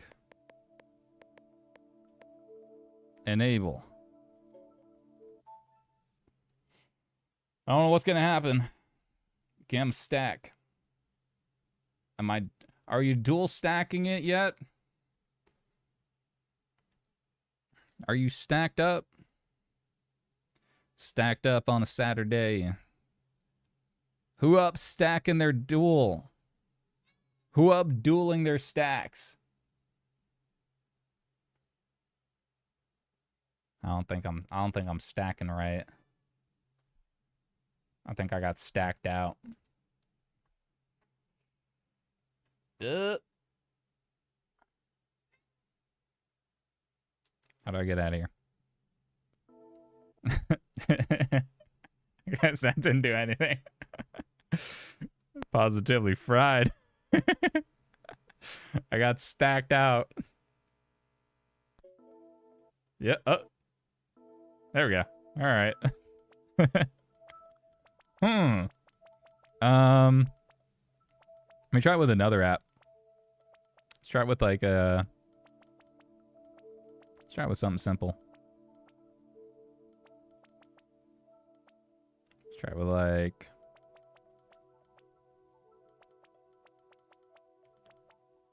Gen 1 Recomp.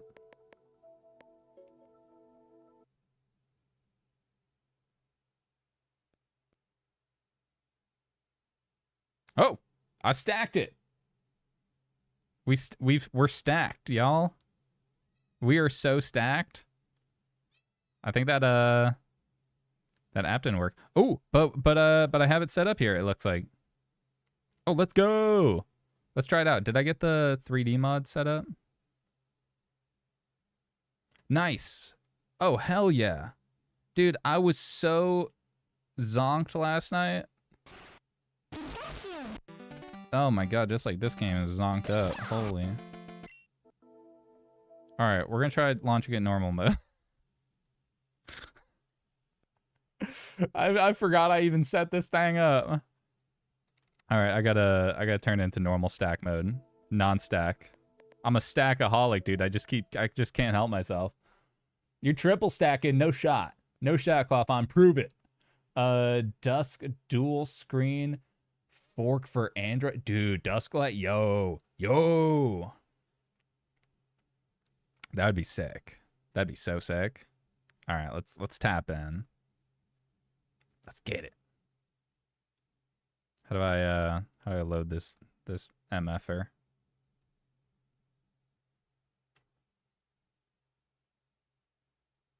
Go time. God damn. It's so distorted. Pikachu's like freaking screaming. Okay, so here's normal mode. Let me go to time of day. We're gonna change it back to day. We're gonna change it to advance and then voxel mode. You know the drill. 50.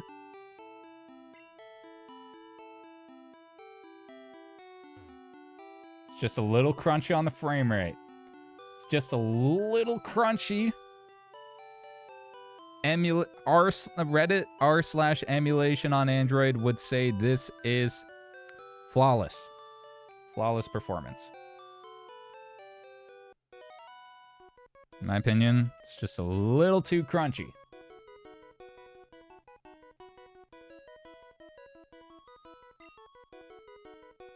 This looks hot. I'm telling you. I'm telling you, they don't call you the Gamma Squeeze for nothing. Who up squeezing their Gamma? I'm sorry. Look at that thing. It runs great on the Thor. The RGDS is crazy. Yeah, let's see what we got. Maybe change the performance mode. All right, let's try it. Yeah, let's run it up. Maximum overdrive. We're on maximum overdrive now.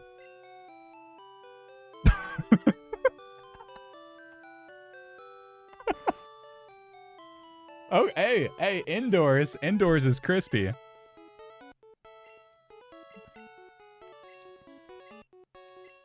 Indoors looks great. Flawless performance. Why? Because I have to get frickin' bullied by Bort. Can you overclock it? You can change the performance mode down here. We're down here chilling in maximum overdrive, max throttle. You've seen PowerPoint presentations with higher FPS. Wait, speaking of, we can actually turn on the FPS. I just gotta get bullied by Bort first. My rival, my nemesis. Alright, I got my Pikachu. Oh, brother. I forgot to change it. It runs great indoors. I think because it doesn't have to render that much. Again, a lot of this port is vibe coded, so optimization is kind of out of the equation. All right, we got off to a great RNG start. We got Paralyze off rip. I think that means I think it's like what, 30% chance that they don't do anything. If y'all were here at the beginning of the stream, you'll remember Bort clapped my dang cheeks on the Thor. So we finally got revenge. Yeah. Pikachu doesn't F with those Pico balls. Okay. Yep, we've got that PowerPoint performance. Now let's turn on FPS. How's the game volume, by the way? Too loud, too quiet, just right? And also, how's my voice volume? I can turn it up or down too. I'd love like an FPS counter. Performance low. Yes. Okay. Okay. Let's stack the chips in our favor here.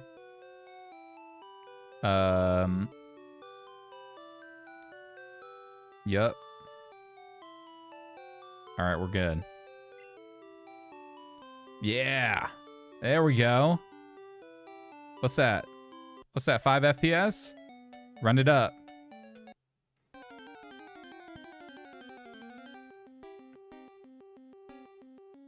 Yeah. Yeah, that's something. Ooh. Green Pro Tag. This project is a fork of the original Dusklight project, specifically ported to Android and featuring second screen mod. Hey, yo. That's crazy. I gotta check that out. I'm still like trying to get my dang RG Rotate to freaking boot up. Thing ain't booting right. Let me try something. Let me try booting it without the SD card. And then do a little hard reboot.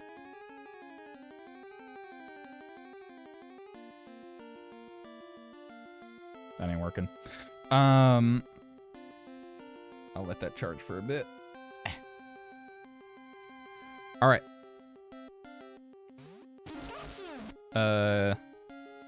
Gamma. RG rotate, eject the card, hold power and volume down. Okay, gotcha. Card, ejecto, volume down, power.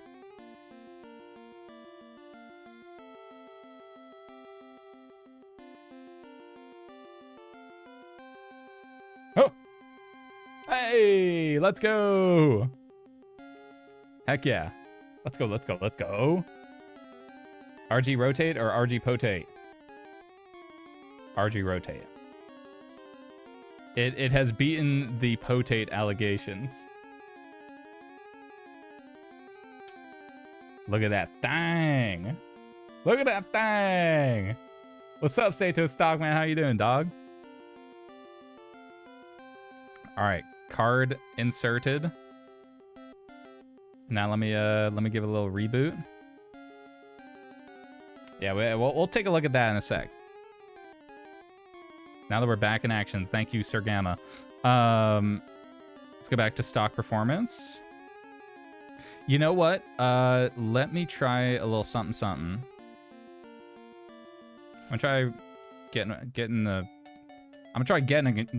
job. I'm kidding.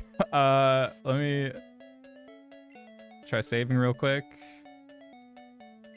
And then I'm going to try rebooting the app, but starting it in max performance mode. Also, what up, all 68 y'all? Hope you're having a great night. Thanks for coming and hanging. Feel free to yap it up in the chat. I'm always reading chat messages. All right, so let's let me turn it into maximum overdrive. Max performance. Now let's check out the Gen 1 recomp. Run it up.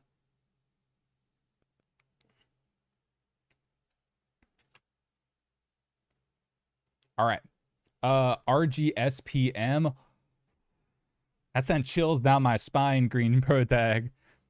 I've been waiting for a metal. I need Ambernick to just make everything in metal. I'm gonna keep it a buck with you. I need more metal handhelds in my life. It is just so sick. All right. So one thing that I'm noticing is that in this current version of the port, it doesn't boot into voxel mode. I think you need to like reset it a little bit and then go back into voxel mode. Hey, okay, it runs a little better. As you guys can see, come on, it beat the allegations. This is flawless performance. we're at like maybe 12 FPS. I don't know how to get an FPS reader on here, but I mean, we're streaming at 60 FPS. Oh, hey yo, come on, put me into voxel mode. What's going on here? Yeah, this there we go. Man, it took a second. Yeah, it's really putting that pushing that Rock Chip RK3562 into maximum overdrive. Now this thing is less powerful than the Anbernic RG Rotate. So with that being said, I think we've taken enough of a gander on the RGDS. Let's hop over to the RG Rotot by Anbernic, and they're both actually around the same price too, but we're going to be seeing a lot better performance with the RG Rotate because it has a more powerful chipset. Yeah, this is like pulling teeth, bro. Keep it a stack with you. All right, let me mute that.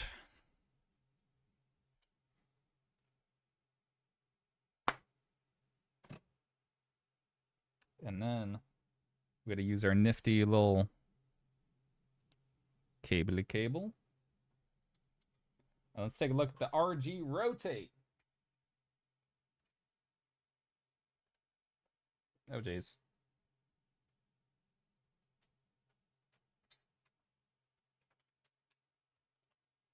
Oh, bruh. This guy stinks. All right, let me check out chat real quick. Linux bug on the SD card side. Already fixed it on the next release. Dude, you're a wizard, Gamma. JQ looks like first gen South Park FPS. Nah, that's crazy. Persona management. Thanks to Monto Tag for helping keep the internet cool, bro. I appreciate that, dog. Anything I can do, man.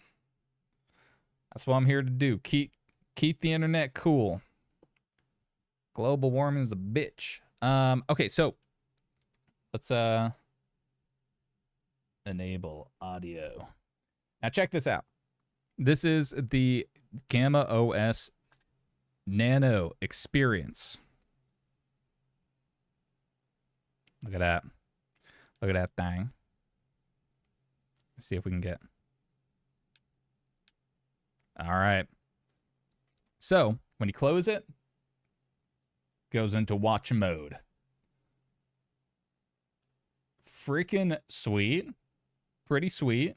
This is the light version. I installed the light is the only option on the RGDS, but on here I also installed the light version because in my opinion it really needs the help. The 3 gigs of RAM, it's very tough to run the full version, so I would highly recommend installing the light and using the Aurora store to install your Play Store apps. So look at that, pretty nifty transition. We can kick it into maximum overdrive on performance, but you can see that this is more of an a PlayStation XMB style menu, very PSP-esque. Let's actually turn up the brightness just a smidgen. How's that? A little too bright? Boom. What front end is this? I'm about to blow your mind. This ain't a front end. This is actually a custom build of Android. It's called GammaOS. You can look up GammaOS on the RG Rotate. And it's in early release right now. It's only available to Patreon subscribers, so just pay them like $10, I think. And then you can get access to the pretty much everything he's ever posted. Like I know Gamma's in the chat right now. So he's a real one. He's hanging out. But he's also an absolute wizard of development. And he actually made this. So this is GammaOS Nano. And there's 2 versions of GammaOS that you can run. One of them is like a lightweight version. That's GammaOS Nano. And then there's the regular GammaOS, which you can actually reboot into if you just click boot into Android. And that will be a more Daigisho experience. A much more like standard Android feeling experience. But GammaOS Nano is a lot more like stripped down. And it's a lot more, it's a lot newer. And it's something that he's been kind of in the lab for, working on for what? How long you been working on this, Gamma? I know you've been working on it the last like 8 months, probably, at least. Botrix, I'm about to boot that clanker on out of here. Gamma Squeeze, rotate. Don't boot with the SD card. Bug was already fixed in a patched release. Looks like you got the older one. Do a restart combo again. Gotcha. Cool. Thanks for the heads up. That I just gotta update it, I guess. Go into settings, slide. You can change the timeout for putting the rotate to sleep. Sick. All right. Settings, slide settings. Oh, I probably got to go to. Is it in the system settings? Probably. Oh no, I'm a noob. I just spawned in here. There we go. Settings. Slide. Slide enable. Slide device. Oh, nice. Yo. Hell yeah. This is just like the original options on the stock OS. Yeah, rotate sleep on slide down. Oh, yo. Dude, I didn't even know this existed. You can set it to launch app, PSP clock. Dude. Rotate and sleep on slide up.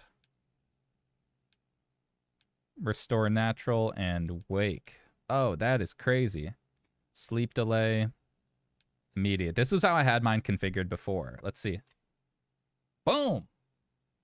And then you click it. Clock mode. Ka-chow. That is such a sick clock, dude. Also, just great work in general. Immediate. Lovely. I love that. On slide up. Rotate angle 90 degrees. Damn, dude, you can freaking 270 that thing. You can be doing some Tony Hawk tricks with this rotate. Slide launch, show clock on slide, clock live background. God damn. You got everything in this thing. Very nifty. Green Pro Tag, yo, thanks for the 2 bones, dude. That's the wrong setting. Oh, sorry. Whoops. Gamma Squeeze. The clock has parallax effect. Try it during game, then move the rotate about to peak on the corners. Oh. All right, let me check out Green Pro Tags. Super chat here. $2. What if the Flip 2 and Nova had a clamshell baby 4x3 SP? You done took the thoughts out of my brain, Green Pro Tag. I've been brewing and stewing on using the brand new 4x3 screens from the Nova and a dual screen and like a jumbo dual screen. That would be so sick to have 2 4x3 4.5 inch screens. DS, like a jumbo DS Max. Retroid DS.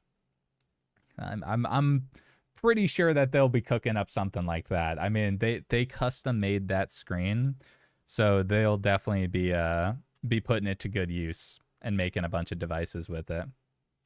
Parallax. Oh. Yeah, look at the background. Yo. Gamma, why are you making so many gizmos, dude? my man's been in the lab making straight up gizmos. That goes crazy, dude. Freaking awesome. That's so fun. Yeah, this is that is very well suited on the RG Rotate. Just stacking those gimmicks, man. This also, I couldn't get the TV thing to work. It might be a United States thing.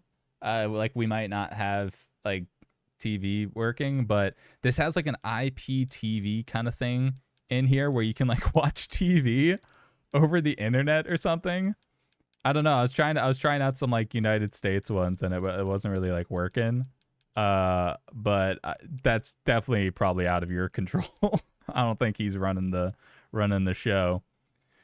We've also got like, this is very PSP-esque. This reminds me so much of the PSP experience, like the like video playing side of it, having a little music player. It's so sick. Let me check out chat here. Demac, the battery on how's the battery on Gamma? I mean, we'll find out. I haven't had enough time to get a good sense of it. I tried doing a standby battery time thing last night, but it turns out that I have an outdated version of GammaOS, so it bugged out and it like wasn't booting. I had to do the reboot thing. But we'll find out. I mean, we're at like 98% right now. I usually have battery anxiety with the RG Rotate, so I think I'll quickly know if I if the battery life is how much better it is. But I know that Gamma, I would assume, I don't want to put words in your mouth, bro, but I know that you were probably feeling the battery drain just as much as we all were. So you probably put a little bit of work into that, I would assume. But yeah. Anyways, let me catch up on some other ones here. Also, what up, all 80 y'all? Hope you're having a great night. Thanks for swinging by. Hit that subscribe button, like the stream, and notifications, all that jazz. I don't have a stream schedule, so I just kind of whenever I have the inkling to stream, I just kind of tee it up. So thanks for swinging by. I appreciate y'all. Anyways, Muzzyverse. Will the Nova on bottom? Ooh, Nova on bottom, RP6 on top. That'd be a 4.5-inch screen on the bottom and a 5.5-inch screen on top. That would probably be in stock a lot more so than the AYN Thor. I can tell you that much. Because the AYN Thor has that 6-inch screen, and that one is apparently like very much backlogged. Anyways, enough yapping about here. Let's jump into the Pokemon port that we've been checking out on every device here.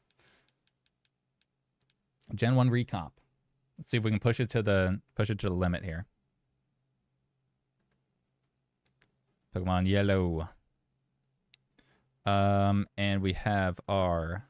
Oh! Let me update real quick.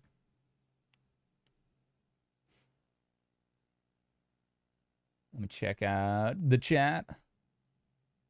Linux on Rotate will be huge, in your opinion. And Newly is already working on it too. Ooh, nice. Yeah, Linux would be killer on the Rotate. I think on such a small device, especially with this chipset, it would really be like freaking powerful. Okay, so I guess the updating the app just kind of nukes the whole thing with the ROMs. So I'm just going to import my ROM real quick. Boo. All right. Import it up. Gamma. Battery life is better now. Huge dub. Huge dub for Rotate enjoyers worldwide.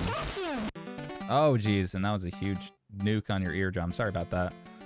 I always forget that Pikachu just has no volume control. Is there a quick toggle to... Oh, yeah, look at that. It's just intuitive things. I was like, maybe select and volume will work for brightness, and yeah, it's already just built right in. The GammaOS experience. It's quite refined. Leaf's Leaf. What games you've been playing, Monto? You know what? I've been playing a ton of Baldur's Gate 3. I just started it a couple weeks ago because I finished a huge leg of like very stressful work at my job, and I was like, finally I have a weekend to myself, so let me crack open Baldur's Gate 3 and see what this game is all about. See what's the hype all about. I knew what I was getting into. I love Divinity Original Sin 2. Or Divinity 2 Original Sin. So I was very hyped to play Baldur's Gate 3, and it basically feels like Divinity 3. So I've been having a blast with that one. I'm probably like 25 hours in. And then outside of that, what other games have I been playing? Oh, Forager on Android. That's been a fun like little RG rotate game. The save is on another SD card, so I can't really show you guys that, but oh, look at this. We're in the mix. We're already voxeled up. Let's turn it into advanced mode. Boom. Look at that. Ooh. Ooh, Ash the Tall Way. Ash Ketchum the Tall Way. Let me enhance. Look at that. Just jumping on the chairs and all that. All right, let's see how long it takes for it to... There it is. Now we have to change the time of day to daytime. But yeah, Forager has been really fun. That's just like a very chill bedtime game. I play that one pretty much every night before bed. Any other games that I've been playing? I've been really excited to just like get more involved in like the Android ports, because there's been so many Android ports out there that I've been I'm really looking forward to exploring. I might dive back into the Twilight Princess decomp port Dusklight, because that has a dual screen mod. Oh, and it crashed. Yikes. That's probably an app problem more than it is a GammaOS problem. I think that happened to me last night too. That's probably why I didn't have a save teed up. Well, unfortunate. The RG Rotate couldn't handle the heat. The port looked great, Gamma. That's past tense now, brother, man. Yeah, that's unfortunate. Dang. It looked really good. Hopefully they can optimize it a little more and fix that kind of... Yeah, it's like not launching again. Let me kill all apps, then try launching it again. See if it had like an autosave. I don't think that this port has autosaves yet. Yep, no autosaves. That's tough. Oh, you know what we can do? Actually, is I'm just gonna local send my save, and then we can just jump right into our progress. Local send. Check this out. Little game for you guys. Little inside. About to drop some game on y'all. There's a local send is a great way of getting apps between your Android devices. This works great on these retro handhelds too that run Android. And because GammaOS is built on Android, we can use local send. So this is a great way to transfer saves and ROMs, all kinds of stuff like that. Now, let me find out where the saves are stored, because I do not know with this port. I would assume something like oh, maybe it's in one of those side things. Nope. Might have to export it. Export save. And then go to downloads.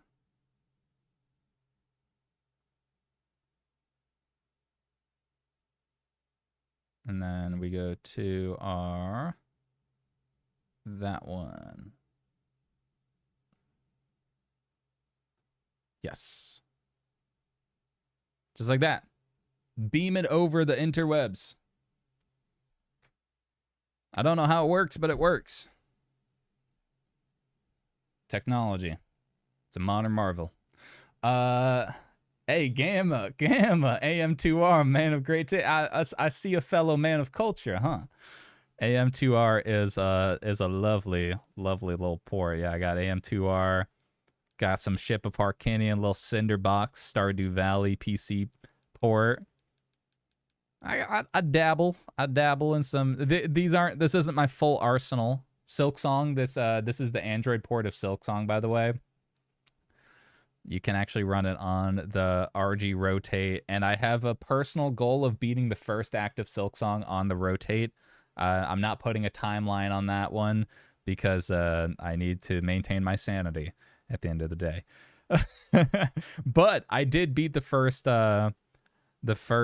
boss. Not the first like the first boss, but I beat the traveling. The thing that unlocks fast travel. I beat that boss. So I'm in the mix on the Rotate. Let's go. Yo, Cyber. What up, big dog? I got something for you. I'm gonna hit you with this next week.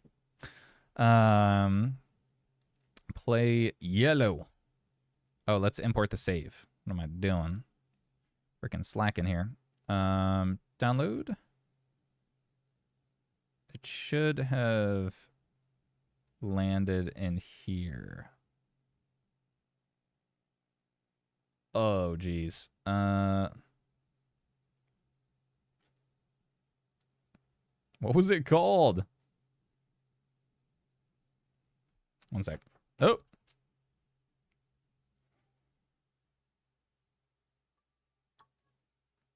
Gen 1 recomp yellow. All right. Gen 1 recomp yellow. Let me rummage this up. Oh, it was on my external storage. All right. Gen 1 recomp yellow. Let's jump in. No problem, Cyber. I got you, big dog.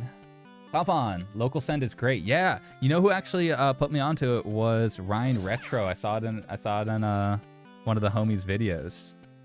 And I was like, I've been living my whole life without by using Quick Share, and local send has just been so much more seamless because you can do it from your computer too. Oh, do I not have a? Oh, never mind. Where am I at? Oh yeah, because I need to deliver the parcel. Right?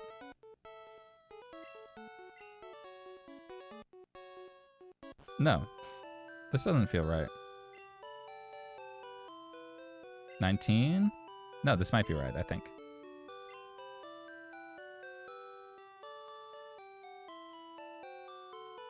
I think I dropped off the parcel. Yeah. All right. Well, this frame rate is kind of chalked. I'm not going to lie. This is pretty cursed. We are on max performance mode, by the way. But max performance mode can't save us from an unoptimized Android port. Let's see what happens when we get into battle. Oh, another crash. Yeah. So the RG Rotate just seems like it can't handle the heat of 3D in the Gen 1 recomp port of Pokemon Red, Yellow, and Blue. That's specifically with the 3D mod, though. Let's play for a couple minutes in the 2D, the non voxeled version. So it's more or less vanilla visuals. We turn off the voxel. Yeah, and you can just toggle it on and off. It's super easy. And then we have to reset our daytime to day. Let me see if there's a way to run. That would be great. If there was like a B to run kind of thing, that'd be killer. Nope. Gotta get the frickin' bike. So one thing that you will notice is, I don't know if you guys can kind of pick up on it, but it's actually running at 60 FPS. So it's a lot smoother than the original game. There's also just a whole lot of other like just benefits of a decomp port, where you can get you can change the rule set to from the original to the modern clean. I don't know what that necessarily does. That might change like the damage values and stuff like that.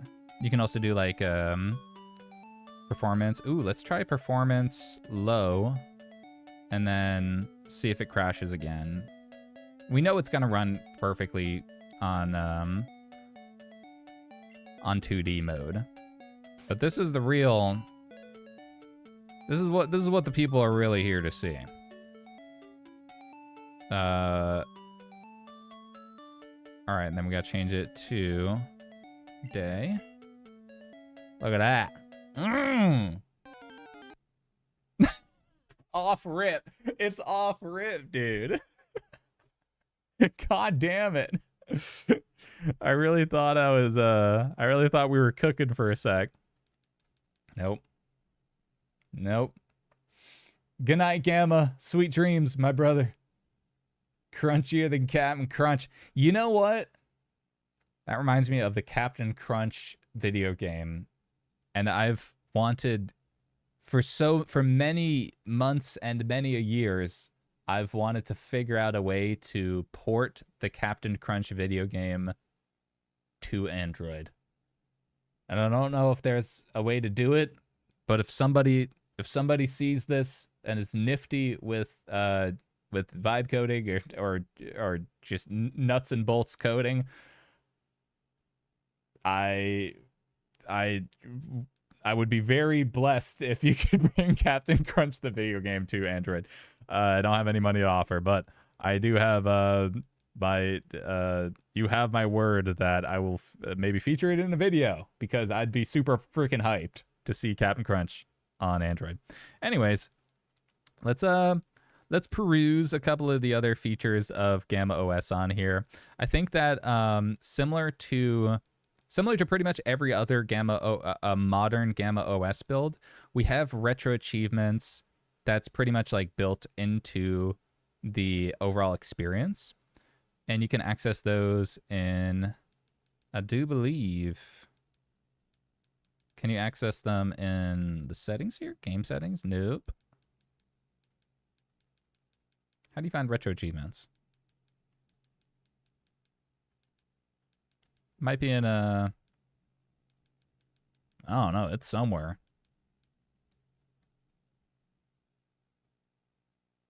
I'll find it eventually. But because it has the same DS emulator as the RGDS that we were taking a look at earlier, it also has retro achievements for DS games. So if you're a retro achievements fiend, then this will pretty much have you covered in that department. You can play your like single screen DS games. You can play dual screen DS games too. Let's actually take a look at what DS games look like out of the box on here. Let's do something like Kirby Superstar Ultra, where this is primarily a single screen game, which would be well fit on the well suited for the RG rotate here. And it has L2 mapped to the screen swap. But that's super quick to change too, because I usually prefer R2.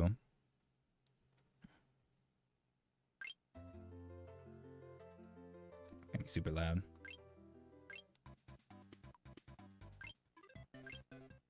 So there's a bit of a like screen overlay. It's very interesting, this default layout. I think we can change between some like different layouts too, using the bumpers to hop between the different things. Yeah, we've got our retro achievements right there. We can just sign right in. start earning retro achievements. By the way, if you're not familiar with retro achievements, they're basically like in-game achievements for retro games, like Nintendo DS games, Game Boy Advance, Super Nintendo, Genesis, all kinds of like classic consoles. So for the layout preset, we can do stacked. I prefer, let's see what big and small looks like. Okay, that's side by side, big and tiny, that's side by side. Full screen.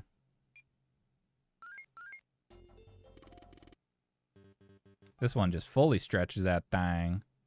Picture in picture small, picture in picture tiny. Oh, that's super tiny. I don't know what picture in picture auto does.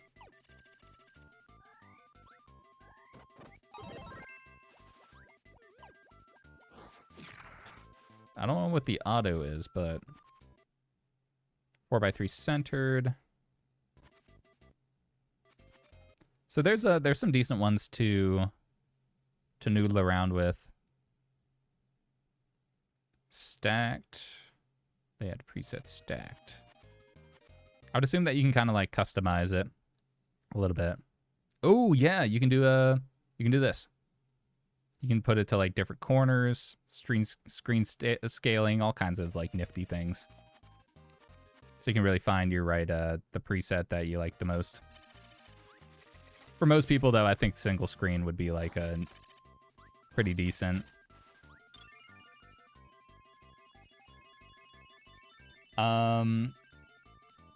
Leaf's Leaf, is there retro town building games similar to Pokopia? Ooh. Similar to Pokopia. I don't know of any games that are similar to Pokopia, like in that sense. Town building games. Yeah, what are some town building games that are like retro style? I would probably look into like Android games that are similar to that. Stardew Valley isn't really like a town building game. It's got some similar elements, similar vibes to Pokopia, but you probably played Stardew Valley before.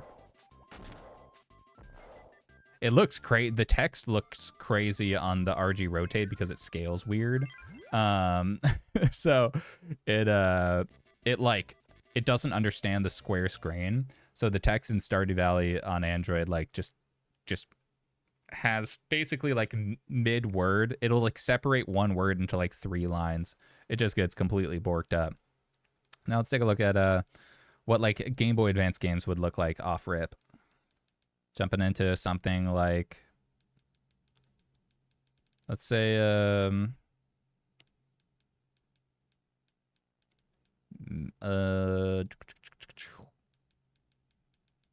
let's do Metroid Zero Mission. That's a quick one off rip. And of course we got our global hotkeys for brightness, select, and up and down.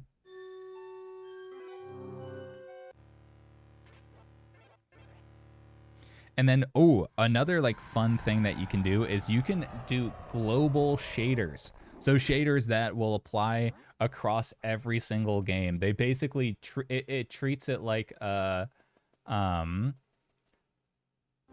that's how the screen actually looks, and the screen would look the same across every single system. It's very interesting. We'll check that out in a second.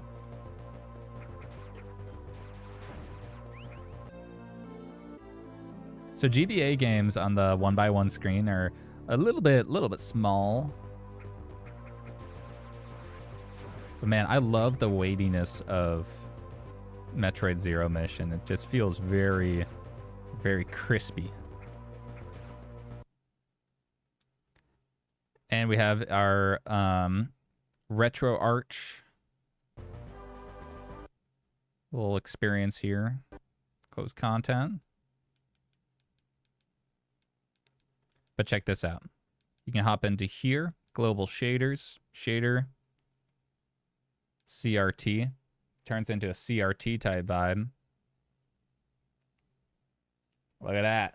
So now, I'll show you guys a couple of the other ones real quick too, before we move on. You can do LCD 3X. This actually is hard to see on camera, but it makes a very grid style thing. I think CRT is the most noticeable. So now if you hop into pretty much any system, like literally everything that you will do will have this shader overlaid on top of it. So that includes Game Boy Advance. We can hop back into Metroid Zero Mission. And you'll see that now it has the CRT curvature and the like overlay to it.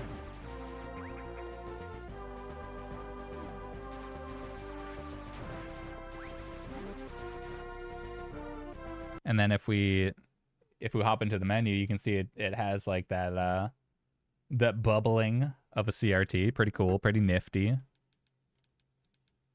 And it'll carry that same look over into PlayStation as well. So something like Castlevania.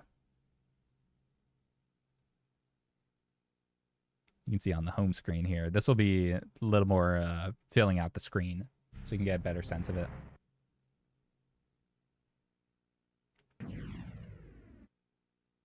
See if we can see it.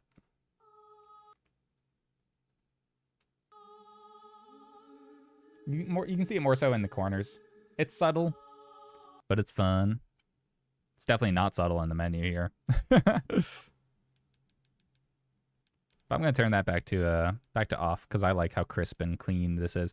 Now, one last thing that we'll check out here before we check out some other stuff is if you go into settings, then okay, so you can do system updates right on the device itself. That's pretty nifty. But if you go into here, theme, then hop on down to home theme. We've got GammaOS XMB. That's what we're looking at right here off rip. But you've got two other ones. We've got Minima, which instantly switches it into a MinUI type experience.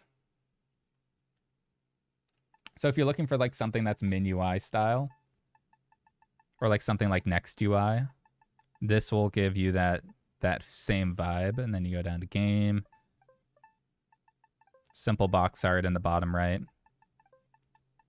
It's very snappy. You got recently played right at the top there, and then you can just jump right into your games.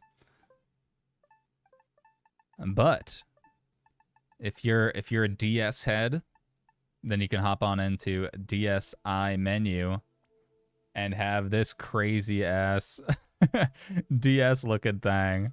I don't know why it looks like that. I think because my theme is a little borked. My color preferences are a little borked, but yeah, you can see that we have our DS menu. And it looks a little goofy, but it is an option, and options are fun. I like having options. So let's hop back into theme and change it back to GammaOS XMB. Oh, I love this PSP vibe. Such a cool vibe. Hi, Chris Goop. How you doing, Gooper? Goophead. Goophead in the house. Have I seen Wandering Village? Leaf. It's on console and Steam, and it looks awesome. No, I haven't. I gotta check that out. Very interested in Pokopia style games. I haven't gotten a chance to play Pokopia. But anyways, yeah, GammaOS is just super nifty, super cool. It is currently on his Patreon tier for 60 days from when it first launched, and then it'll be released to the public. So it's 2 months, and then it'll be free for everybody.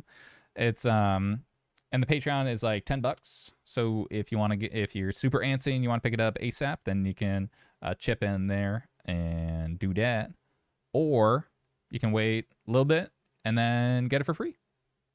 Pretty nifty, pretty cool. Also, what up, Ryan Lowe? How you doing? Let us check out chat because I've been slacking. I've been gaming.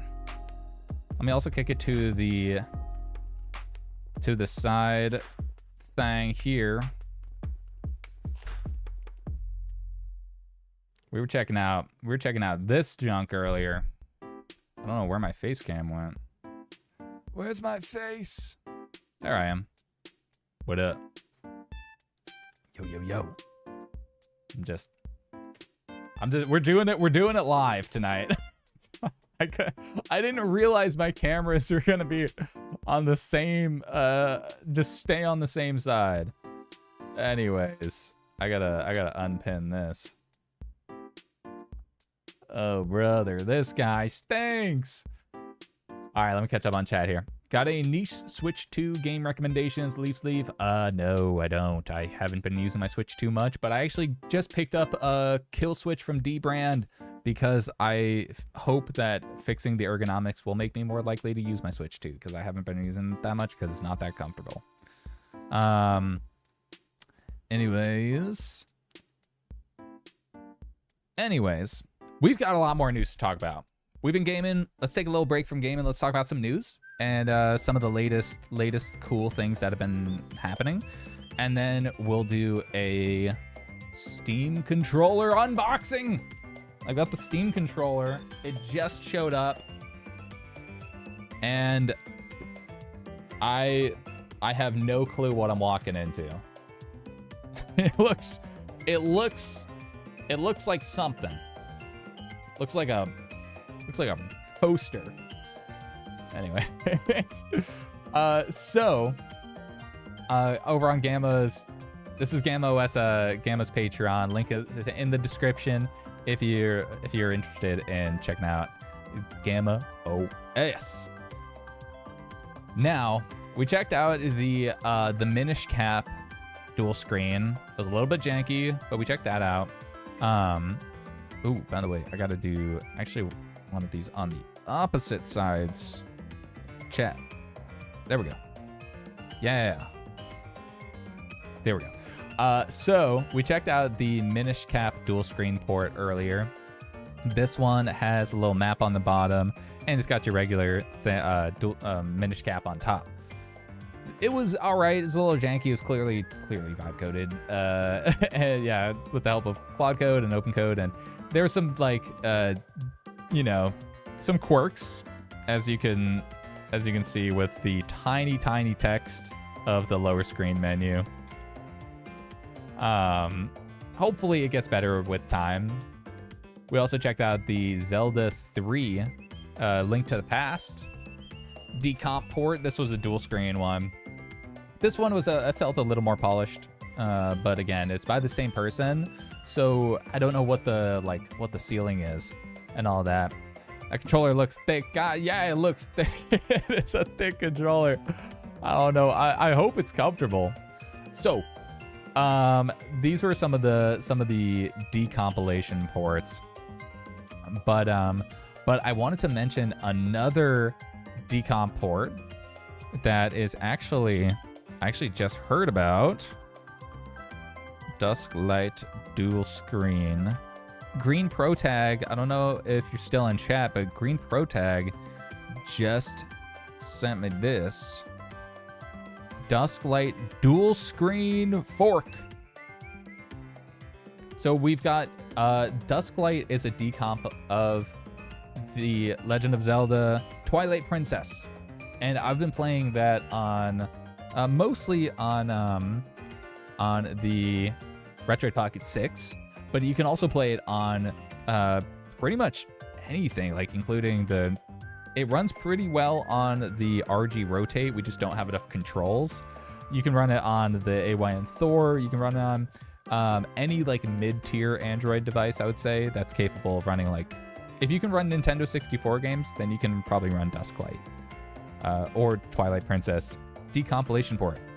But it turns out that somebody just made a dual screen fork of the Dusklight project, and on the bottom screen here you have your inventory, your map, and all kinds of other stuff. Decluttered main menu screen, blah blah blah blah blah, quest and achievement tracking. This is pretty sick. I just found out about this tonight, so I haven't had a chance to like install it. However, if you want to check it out, I'll drop it in chat. It's pretty nifty. And all you need to install Dusklight is a legally acquired version ROM of Twilight Princess, and then it'll take it from there. So check that out if you're interested in dual screening up your your Twilight Princess. Pretty crazy that we're just getting all these dual screen ports. Yeah, Dusklight runs great, and I would highly recommend if you're looking to play Twilight Princess, just check out Dusklight. It is like the way to play it. Now, beyond that, another port that we recently got, we've got a couple other ports. It has been port bonanza, but we actually have, where'd I put it? Sorry for flashbanging you all here, chat, but we've got Pepsi Man that is ported to your browser. We've got a port of Pepsi Man recompiled. So if you've been itching to play the iconic the iconic advertisement that is Pepsi Man, you can actually now play it. You cannot play it anymore. Sorry,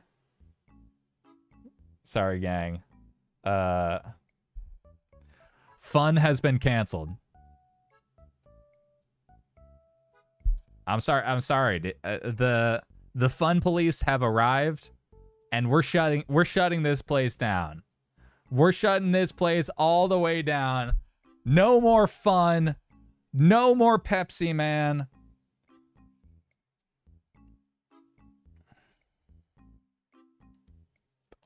Oh, you wanted to have fun? You wanted to play a 30-year-old game?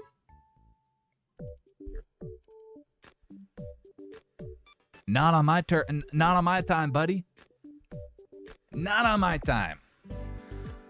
So that's what we're working with here. This content is no longer. Pepsi Man. Just really real flash in the pan. Unlucky. Well, at least we have one more port that I wanted to talk to you guys about, and that is, it's not new. It's actually old, but it's Cave Story on Android. So if you guys have heard about Cave Story, it is a classic Metroidvania game. It is such a lovely indie game from the early 2000s. Yeah, from 2004.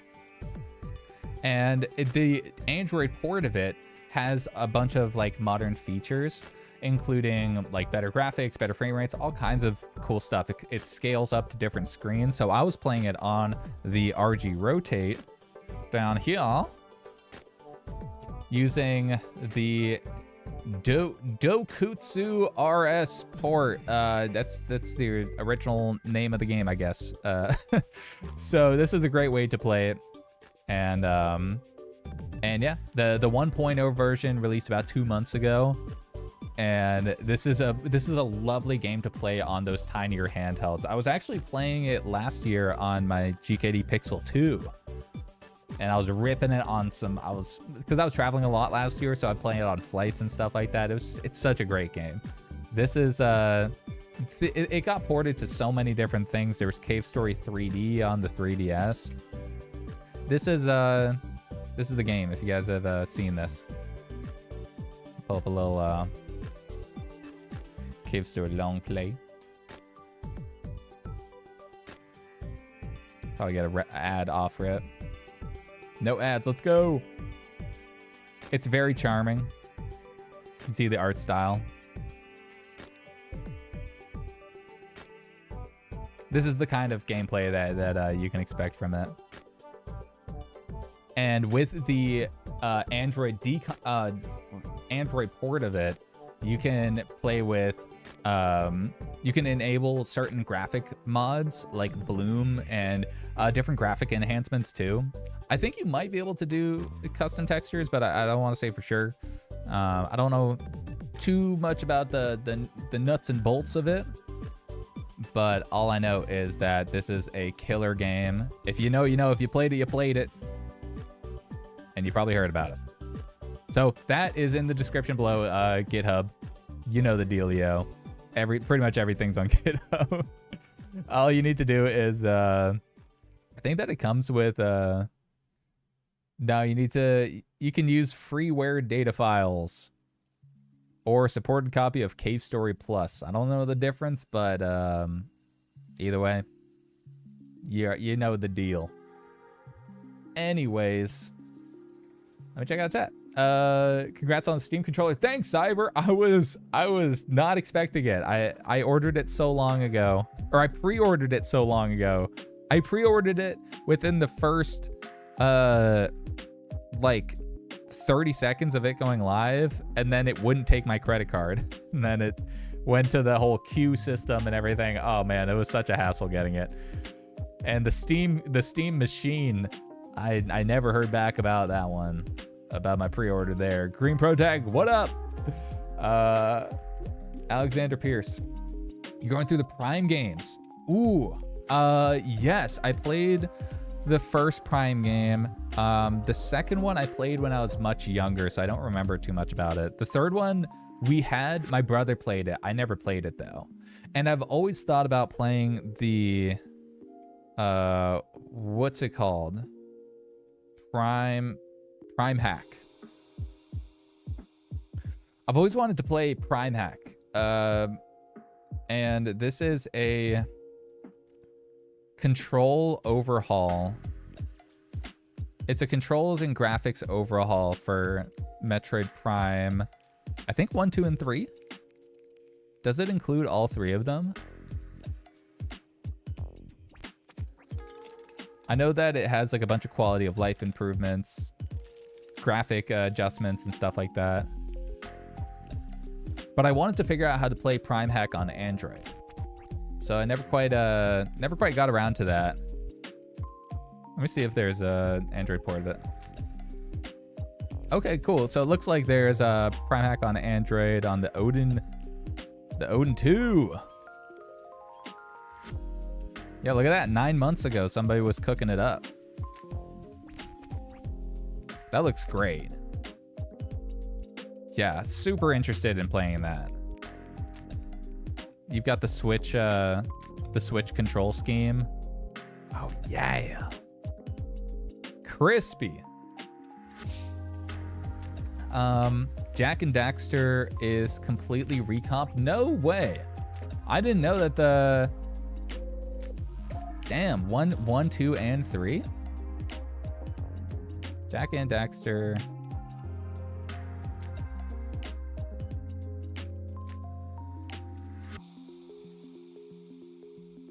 Is it, which one is it?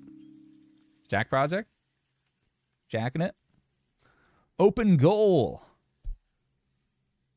Do not use this decomp. Yeah, just make sure you use your legally acquired versions of the game. That's all you need to do. And then, ooh. God damn. Yo, this looks crazy. What the hell? There's something about widescreen versions of classic games that just tickle. It scratches a part of my brain, man. Oh, this is like some early development stuff here. Is it done? Is it complete? Okay, so we got Windows launcher.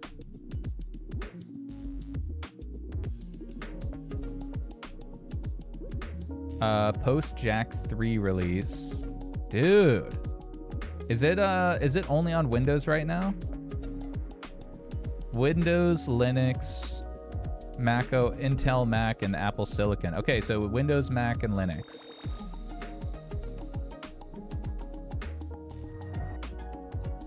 Let's take a gander. This is looking great. I'm loving this, man. It looks very smooth. The widescreen is rendering really well. Heck yeah. That's sick. Dude, super, super exciting stuff in the port news. Yeah, like Green Protag said, don't forget to like the stream if you like the stream. And subscribe if you want to see more streams. If you like hanging. I like hanging with y'all. Also, what up? What up, Too Loud? How you doing? Dude, oh hell yeah, Ryan. It works great on the Steam Deck. Dude, sick. Yeah, this looks great. I gotta try out all these, man. I gotta just lock in for like a weekend. I just need to like crawl under a rock and just try out all of these sick ass ports.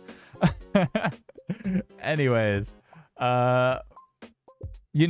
speaking of ports, by the way, if you guys are have you guys heard of Obtainium? If you're not familiar, Obtainium is an app on Android that allows you to install and update apps that are not within the Play Store. So usually from like sources like GitHub is a great example. So usually the classic thing that you would do is you would go to GitHub, right? So say I send you this this Gen 1 recomp. Like you find this Gen 1 recomp and you want to install it, right? You probably go to the releases tab down here, and then you find your APK, and then you just install it. That's how people would usually do it. But then what happens if it gets updated in a couple days? A lot of apps are starting to include built-in updaters within the app, but a lot of apps don't have that. They just have the GitHub source. So you have to go back to GitHub to check if it updated because you don't know if it updated yet. Instead of all that hassle, if you have Obtainium, it can automatically update your GitHub games and apps and stuff like that. And it does it automatically. You can also just track it, and it's great. I put this on pretty much every handheld that I have. Not even pretty much. I put it on every handheld that I have. Like every Android handheld will have Obtainium on it, because this is the way to keep track of all of the latest updates in all of these different apps. Pretty nifty. Now, somebody has graciously cooked up a Obtainium pack for decomps and recomps. You know what that means? That means Android ports. Native Android ports of different games. And their pack includes these. Now, before we continue, they don't include any of the game files. You need to always provide the copywritten game files. But what it does have is it has all of these Android ports in it. And it can keep them all up to date as well. So you just add this little Obtainium recomp and decomp thing here, and you add that to your Obtainium, and then you can install whatever ports you want from there. And those include Banjo-Kazooie, Mario Kart 64. These are all native Android ports, by the way. So they can play at widescreen, 60 FPS, high resolution. We can play the Pokemon one. I don't think it's in here yet, but you can add the Pokemon one to Obtainium and keep it updated. It's so sick. I'm just like, I'm a geek for Obtainium. Anyways, what up? We got the boys in chat. What up, fellas? What up, GG? Too Loud, Jedi, and Clef. What up, dude? How you guys doing? Let me catch up on chat here. Good GG, don't be a clown. Smash that like and sub buttons. Matt, are you you're streaming animals? This is a 24-hour stream. I don't think this. I can't do it, or can I? We'll probably. This will be a modest stream. I say as we're creeping up on 3 hours. Anyways, Clef, you've been looking at some cool shit. That Poke 3D looks delicious. Dude, it's good. I wish that they can optimize it a little more so it can run on the rotate without crashing. But on like a Retroid or an AYN or something that's got a little bit of juice in it, like maybe an Ambronic 476H, it looks so good. I'm jazzed on it. Ocarina of Time and Majora's Mask are excellent. A freaking men green pro tag. Cyber Gaming did the same. You were there at release but couldn't get your card through. Now you're waiting on 2027. Yep, that's we're in the same boat. we're in the same boat. Just waiting on the Steam machine. Yeah, thanks for coming through, Matt. Botrix, you can kick some, you can go eat some megabytes. Freaking stupid ass clanker. Anyways, let's check out some of these other ports. So we got Perfect Dark, Sonic Unleashed on Android. It's experimental. I haven't personally tried it. Okay, so it looks like they do have the Pokemon port that we were looking at earlier.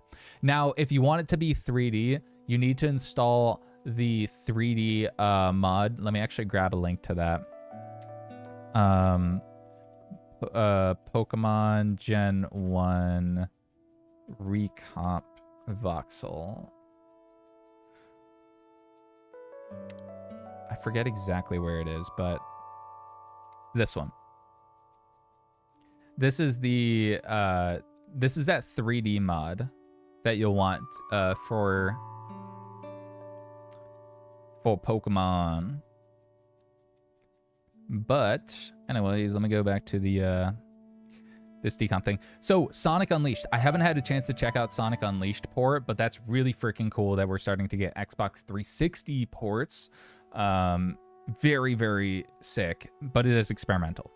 Star Fox 64, Mario 64, and Smash Bros. These are all part of these like ship projects. That's a lot of the yeah, Starship, Ghost Ship, and Battleship. Those are the code names for a lot of those Nintendo 64 recomp projects. We got Gomon 64, very interesting. I remember vaguely playing that when I was only a couple years old, and I think that I was barely lucid as a human being. My brain cells were just starting to function.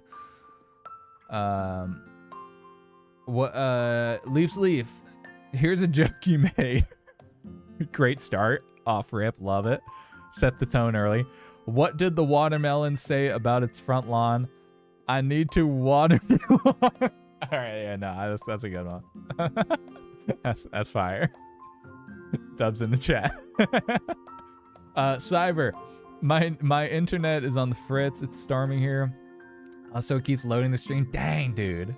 Hopefully, man, I'm wishing you luck on the service. Hopefully, it can lock in. I know down in Florida, you guys got hella storms, brother. Zelda, Majora's Mask. Yep. All three of these Zelda ports are crispy. I can personally recommend them. The Twilight Princess one is really impressive, honestly. Diablo 1 and Morrowind. Okay, so this open Morrowind port, you can actually run on something called Portmaster, which is through Linux. You can run some very interesting, like pretty insane ports using Portmaster on custom firmware for like super low end device. This right here, this is like $30 something. This is a Battle XP G350. I have a video running Morrowind on here, and it's not the best experience. It's the equivalent of watching the Odyssey as Christopher Nolan intended. But it is pretty impressive. And then of course our final thing here, we got Simpsons Hit and Run, which is actually a really good port. I was playing that on my Retroid Pocket Mini V2 that I modded live on stream. That was a pretty fun little stream. Now, check this out. You ready? I mentioned Portmaster for Linux. Let me give you guys a little song. Look at what just showed up on Portmaster. We were just talking about this on Android. This just showed up a couple days ago on Portmaster. So theoretically, we might be able to get it run. We might be able to get Zelda Twilight Princess running on a $30-something handheld. TBD. One of the things that I was late to stream doing was I was loading it onto a micro SD card because I'm curious. I have more my morbid curiosity is in full throttle here. So we've got the native port of Twilight Princess. I'm not seeing any performance requirements like 2 gigs of RAM or anything. So theoretically, we might be able to run it similar to how we were running Morrowind on this. And this is basically a what's it called? R36S. It's kind of the equivalent of like an R36S. Now I am getting a bit of an error. I might have flubbed it. Let me see if I think I might have borked it, y'all. I don't know what I did. But yeah, all you need is a legally acquired version of the Twilight Princess GameCube or Wii ROM. And then yeah, shouts out. So I'm gonna see if I can get that working in the background. Seems like I might have actually fried my my device here, so might not happen tonight, unfortunately. But it's cool. It exists, and you know what else exists? A lot of different hardware. Off rip, INEO, aka Conker, Bruce Wayne, and Batman have been up to something. They've been scheming. They've been working on the Conker Pocket Advance. Now, this thing, it piqued my noodles. This thing cooked my noodles for sure. I made a review on Ambernick's Game Boy Advance one, and I was like, this is pretty good. It was pretty good. It had a decent chipset in it. It was very similar to the original Game Boy Advance form factor. It had stacked triggers, so it had some creative liberties. And I was like, okay, so it's not a perfect Game Boy Advance clone, but it's pretty cool. This feels much more reminiscent of a Game Boy Advance. This is like, it's not only the silhouette, it's the vibes. Like, they're really capturing the design language and the overall vibes. Like, we've got the little volume wheel down there. We've got the right buttons that look like very Game Boy Advance-y. And the colors too. The colors, ooh! And of course, it wouldn't be an INEO product without them just speaking in fluent, poetic haikus here. Totem in your palm, full awakening. Couldn't have said it better myself. Totem in your palm, full awakening. That's the Conker Pocket Advance right there. Look at that color, goddamn. Man. And look at the triggers too. You see how they kind of wing out, and they have like a nice shape to them that kind of seems like it will cradle your fingers. Got those extra buttons kind of tucked away back there.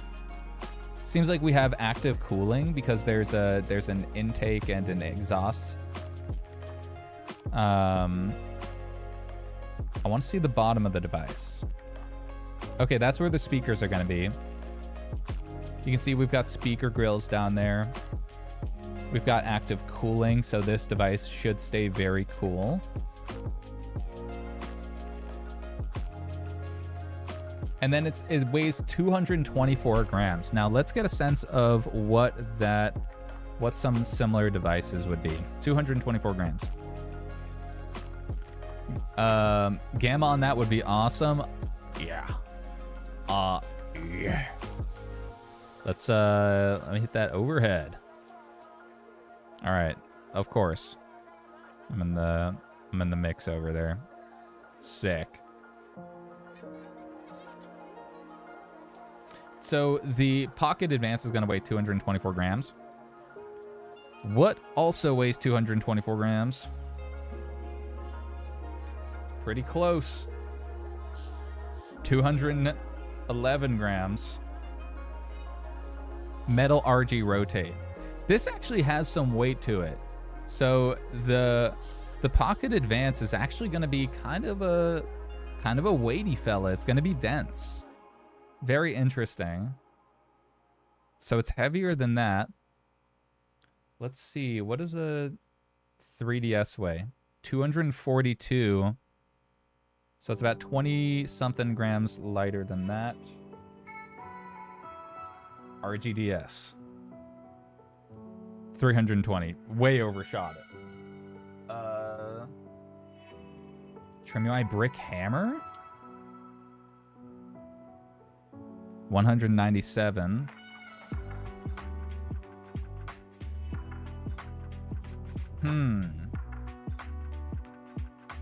Game Boy Advance. Or Game Boy Color. 210. So it's heavier than a lot of these handhelds that you might think that it would be a similar weight to. Trim UI, it is much heavier than the Brick. God damn. What about the... Okay, we found our comparison. The Retroid Pocket Mini V2. This is pretty much the identical weight to it. So it'll be this kind of weight handheld. Retroid Pocket Mini V2.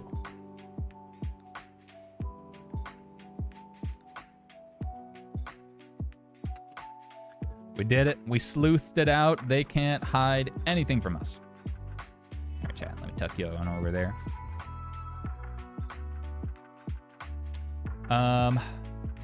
Cyber. You like the Rotate? Been thinking about getting the metal one? The metal one's really nice. I love the metal one. I don't think I could do the plastic. I think that the metal one is just... It's... Like, I usually prefer... I did prefer black handhelds for a while. But lately I've been on a white handheld kick, at least for the premium ones. This one, what really sold me on it was I needed a metal handheld. I'm just a sucker for metal ones. And the only color you could get in is silver, but I actually come to like the silver one. It's classy. So some dimensions we have is 151 millimeters by 82 by 22. I don't know what the original Game Boy Advance is, but I can imagine that this is probably pretty damn close, if not identical, in many ways. But I can't say for sure because I don't have an original GBA. Maybe I should get one. Maybe it's time. 2026, never too late to buy an original GBA. I love that volume wheel, man. Look at that volume wheel. And then we've got the little SD card slot down there. Yeah, so there's something about AYN. I know that their logistics department is practically non-existent. It's really bad. And their customer service is quite lacking. I would call it customer disservice department. I'm reaming. I'm really razzing them right now. But they do have a real eye for design language and translating certain vibes. They can really, that's where they're like they're like a toxic partner. It's like, damn, it's like you know what you're doing, but you suck sometimes, but you know what you're doing. Look at that. We got a little thing up top. Might be a microphone, maybe. No, indicator light. Classy bezel. USB 2. Gotta let the haters know. 3.5 mil. I love how that's a feature now for them. That's like a bragging feature. It's like, hey, we have a headphone jack now. Yeah, this device has a headphone jack. A timeless feature paired with a retro style volume wheel. I think they should have done. No, I think 3.5 millimeters is more important. I was gonna say maybe flip those, but knowing AYN Neo, they really need to make it clear that if they're putting a headphone jack on something. Wi-Fi 5, Bluetooth 5, nothing special, nothing crazy. It's gonna be running Android because we've got the AYN Neo experience. I'm curious what chipset it's gonna have. I'm assuming it's gonna be probably similar to the Pocket Air Mini ham. USB 2. I mean, yeah, beggars can't be choosers, I guess. Yeah, in most cases, I would recommend pretty much always using the micro SD card slot for transferring files, because even on other Android devices, I tried transferring a bunch of files onto my Rotate because I tried formatting an SD card as internal storage and then transferring all my ROMs, and even transferring to this through USB was awful. So I don't expect them to really top that. But we got that micro SD card slot, so that's where pretty much everything's gonna be going. And then you can local send your files from your PC, like any odds and ends. 3.5-inch 3x2. That's pretty cool. So it's gonna be slightly bigger than the Ambernic RG SP, but this one also has a big bezel around it. And it's gonna be a chonker a little bit, because we've got that fat bezel. And then we've got the curves around it too. Express. Release me, AYN Neo.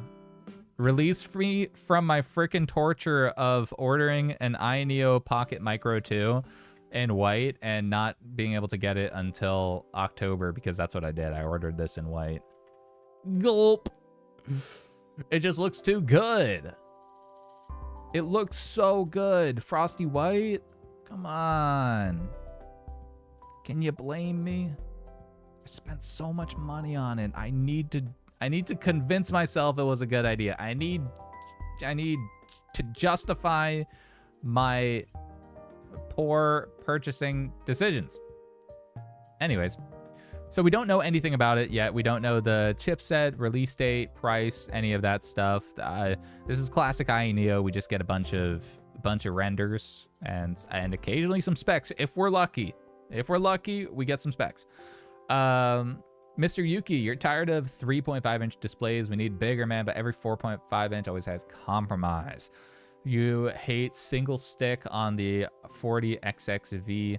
You wish they had 2 sticks for them PS1 games. I feel you on that. We need more low-end devices with larger screen, with that size screen, 4.5 inches, 4 to 4.5 inches. We could definitely use some more lower-end screen handhelds with those screens. I know that that Retroid has the high end covered there with their Retroid Pocket Nova with that 4.5-inch OLED screen. That thing's gonna be killer.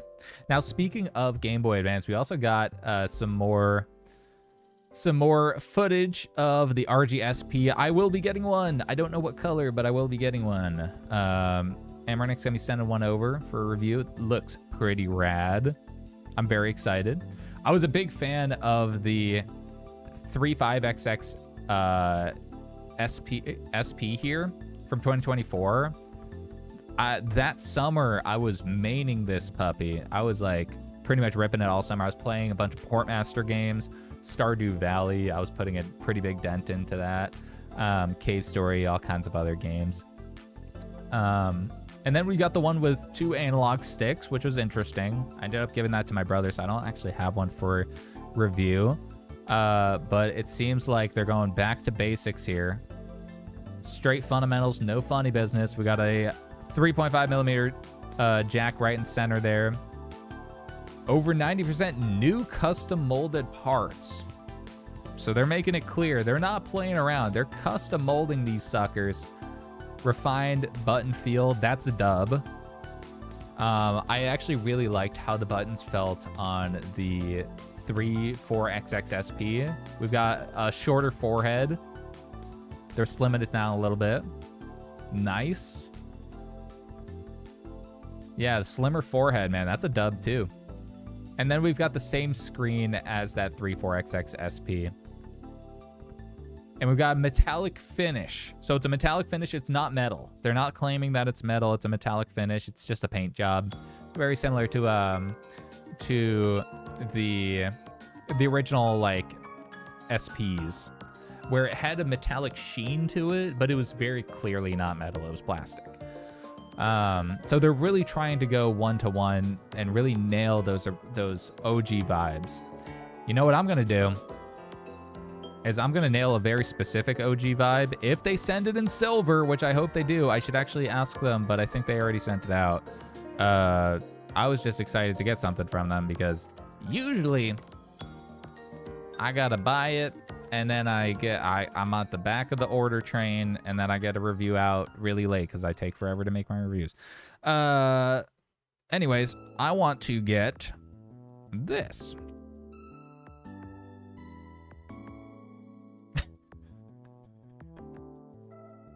Now listen, chat. If I were to, you know, dress up as Mario and get a tribal tattoo and have a Game Boy Advance SP emulator that also has a tribal tattoo, do you think that I could pull it off? I need to know. Like, come on now. This is peak Riz right here. We got Tribal Edition Game Boy Advance SP. Look at the freaking...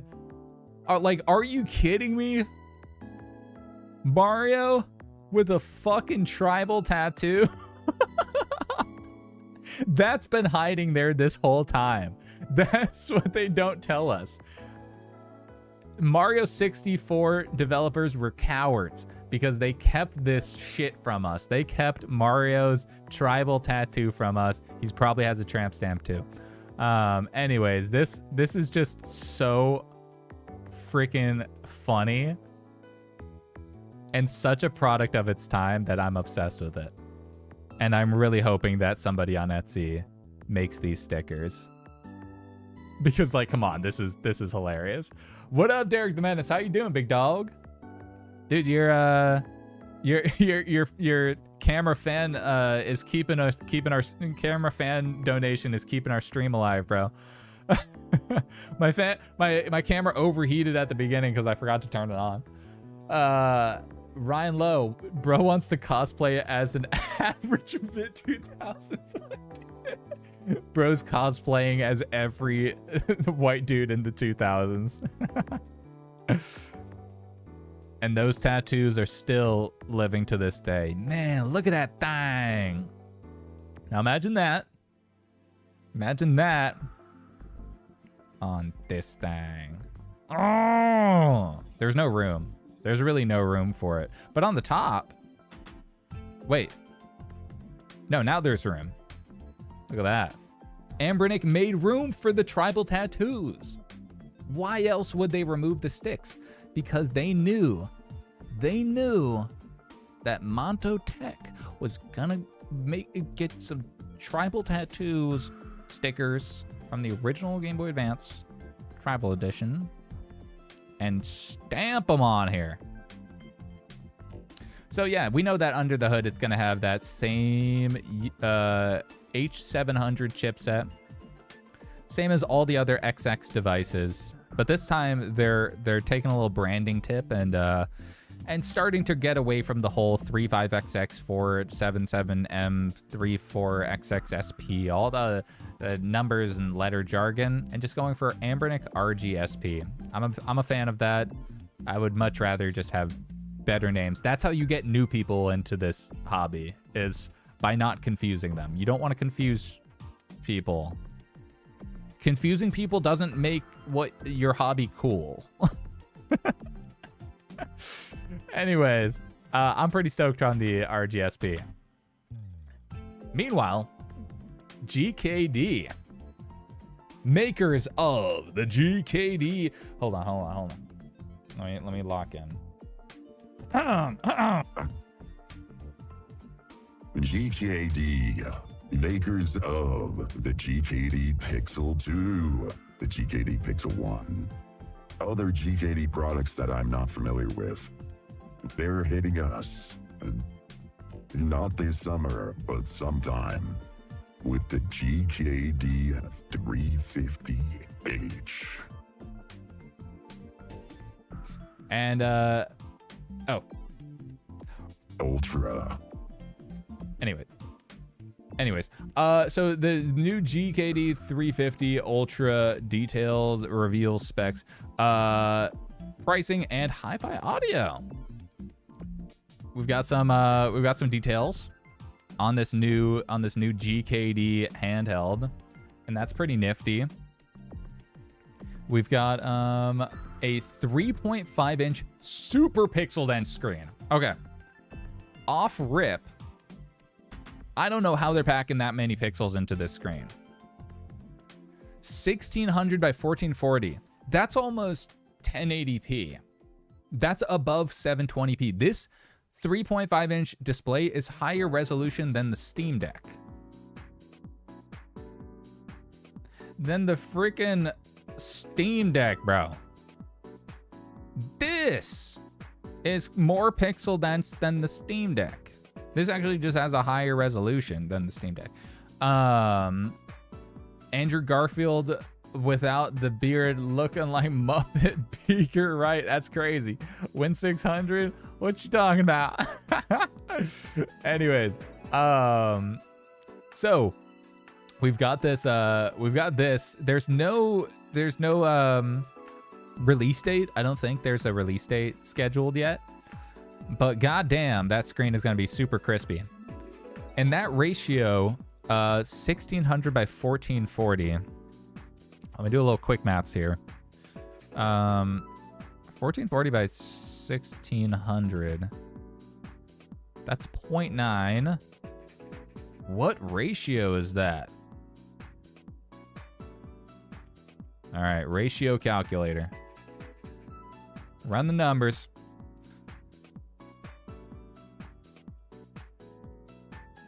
10 by 9. 10 by 9. Have we ever seen a 10 by 9 screen before? What kind of screen is that? 3.5 inch 10 by 9.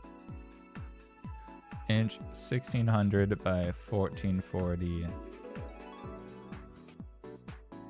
Interesting. It's primarily used in VR headsets, AR glasses, and handhelds. VR headset screen. Huh. That makes sense. That something so pixel dense would be used in VR and AR. Under the hood, we've got a Rockchip RK3576S. Now, I don't know much about this Rockchip chipset. I know a thing or two about 2 gigs of RAM, and I know that that thing is going to be running Linux because you can't run Android with 2 gigs of RAM. So we will be running Linux. Let's take a look at what we know about this little processor thing versus 3566. Because we know about the RK3566. That's the same chipset that was in the Miu Flip and some Powkitty devices like the Powkitty X35H. I reviewed both of those on my channel, so I'm pretty familiar with the 3566. The 3576 massively outperforms that. It seems like it's the next generation of the of that. Wait a minute, did I? Yeah, 3576S. I don't know what the S is. Maybe it's supercharged or something. But let's see what the dealio is. Sorry for the flashbang, y'all. This thing is bright as hell. What are we looking at? 3576. Can I get some clock some core clocks here? Or we're not getting any core clocks? I guess not. I guess rockchip.net. By the way, I almost stumbled into Rockchip's booth at CES because I got lost. And they had a booth in the middle of freaking nowhere at the Venetian Hotel, and I saw them on a map, and I was like, am I seeing this right? Is that Rockchip? I mean, they're the chip maker. They're not actually a handheld maker. So it would have been just like a, hey, dude, I've used your chipsets. That's like going to Intel and being like, I have your CPU. But yeah, it was very quirky seeing them there. All right. I'm not seeing anything. I'm not getting any concrete info out of this thing. I think we're just gonna have to wait and see. Does anybody else know about that? Oh, the Game Boy screen is 10:9. Huh? I didn't know that. So the Game Boy, that makes sense. That's why they're playing a little bit of Game Boy on that thing. So it's perfect integer scale. I don't know if it's actually integer scaled. Let's run the numbers. Game Boy Color, or Game Boy screen resolution 160. So it's perfect 10 times integer scale of Game Boy. That's crazy. 10 times upscale on original Game Boy is nutty. So this thing is going to be a Game Boy machine, I guess. It also has a massive 5,000 milliamp hour battery. That thing is going to be running for days. It's also going to be really heavy. I don't know why you need a 5,000 milliamp hour battery to run Game Boy games, but I guess you could also run some other games. It's a little confusing that they're chucking a huge battery in a Linux handheld with a relatively powerful Rockchip processor. I don't know much about that processor though. And then we've got some other jargon here. It's metal. It's gonna be metal with all glass surface. Now here's the kicker. We've got pricing $799 and $749. I do not know how much yuan. Okay, so that translates to $110 for the base. Or $110, probably early bird, yeah. Or $120 full price. Now, I'll stop you there because here's something that's a bit of a kicker. When Mangmi released the Mangmi Air Max Pocket Air, what the frick was it? Mangmi Air X. When they released the Mangmi Air X at $69 early bird, us in the East thought that we were gonna get it, or in the West, we thought that we were gonna get it at $69, maybe $79.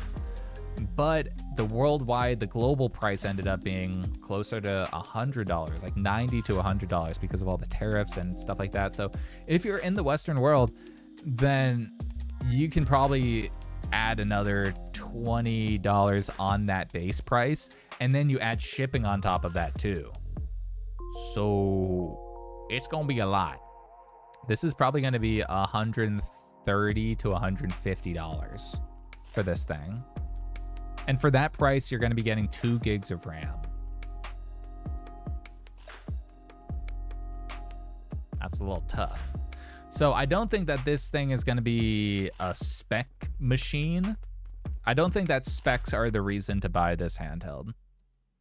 I think if you're looking for metal body and a very specific kind of device, because also this is very reminiscent of AYN Neo devices, but it's lower spec than all of those. It's also going to be a lower price, but it's all relative, because for $150, I know some other ways you can make that money stretch. And that's with some Anbernic and Retroid products. So it seems like they've also got, looks like maybe a little 3.5 millimeter jack. Yeah, we got a little 3.5 millimeter jack. We got a USB-C. I think they've got like a little DAC in there. Yeah, dedicated hi-fi chip. Pretty nifty if you're into audio. If you like using your handhelds for audio, I think that's it's something I don't do, but yeah, I don't know. Yeah, and unlike AYN Neo, the device will ship. That's another thing. Well, I don't know much about GKD, so I don't know. Maybe they haven't really announced any of the release dates or anything like that, or like where to get it. So TBD. But if you like metal handhelds, then this could be a good option. I would like to learn more about this processor, because I know that 2 gigs of RAM is rough. So yeah, I don't know how to feel about this thing. In my opinion, I think that the RG Rotate for $100 or $110 for this metal one, I think that'll probably be a better pick for a lot of people, because it also has instead of a 10:9 screen, this has a 1:1, so it's 10:10, I guess you could also say. And it's 3.5 inches. So this screen is very similar to that device. But instead of a horizontal handheld, it's a vertical one, and it flips out. So it's a little quirkier across the board. But I would say in most circumstances, save $50 or save however much the difference will be. Because this is the introductory price, but we don't know the global price yet. And then we also don't know like that kind of stuff. So this one also runs Android. So I don't know. It seems like it's going to be better spec'd and better priced. But anyways, yeah, I don't know. Pretty cool stuff. HD screencast. It's going to have some lag, bro. Don't do it. Don't fall for their trap cards. Anbernic pulled a freaking trap card with their Anbernic RGSP. They pulled a freaking trap card with their YouTube video and showed the device screencasting. I was like, come on now. Come on now. You know there's delay. You know that there's delay there. Don't act like there's not delay. Let me find it.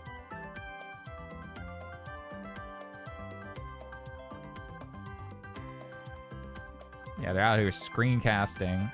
Where is it? Here it is. Oh, is it plugged in? No, cast to TV wirelessly. So they're casting to the TV, and they're also using Bluetooth controllers. And maybe it's a great experience, but like, I don't know. Is it really gonna be low latency enough to game? What up, powers that be? How you doing, homie? Derek the Menace, Arthur. I feel dirty just watching. Who's Arthur? Cyber Gaming. You're wanting to get the Trim UI Brick Pro Hammer U Pro Double Brick Hammer University, but it's not for sale yet. An oversized hammer with sticks, 6 gigs of RAM, 128 gig SSD. Wait for Snapdragon chipset. I feel you, man. Save state sucks a company with such bad practices releases devices that are captivating. Wish somebody would buy wish somebody else would buy AYN Neo. Yeah, that's the toughest thing. Is like there's such a and I've talked about this before. There's such a cavernous gap between the products that they make and their customer service and logistics side of their businesses. There's such a large gap between them. The quality or like the design language and like the intention behind their products are really they look great. They make very captivating products, but then they often, whether intentionally or not, spit in the face of their consumers, of their customers. The people who are giving them money, they take that money and then they freaking crop dust them. So I don't know, man. I'm just not a fan of their business practices, but I like their products. So it's that's where the toxic relationship is. Anyways, speaking of less toxic relationships, but also AYN Neo, Magmi Air Y. The Y standing for the Y-axis and the vertical handhelds that they've created. We've got these ones are actually in the hands of the retro handhelds reviewers. By the way, these both of these articles are from retrohandhelds.gg. Links are in the description below. These are the homies. So shout out to them for cooking this up. But the Magmi Air Y series, they dropped 2 handhelds, and they're both verticals. And you'll see that there's actually a really nifty productivity feature that you can see right in the middle there. Yep. I know you guys see it. That's a Gmail button.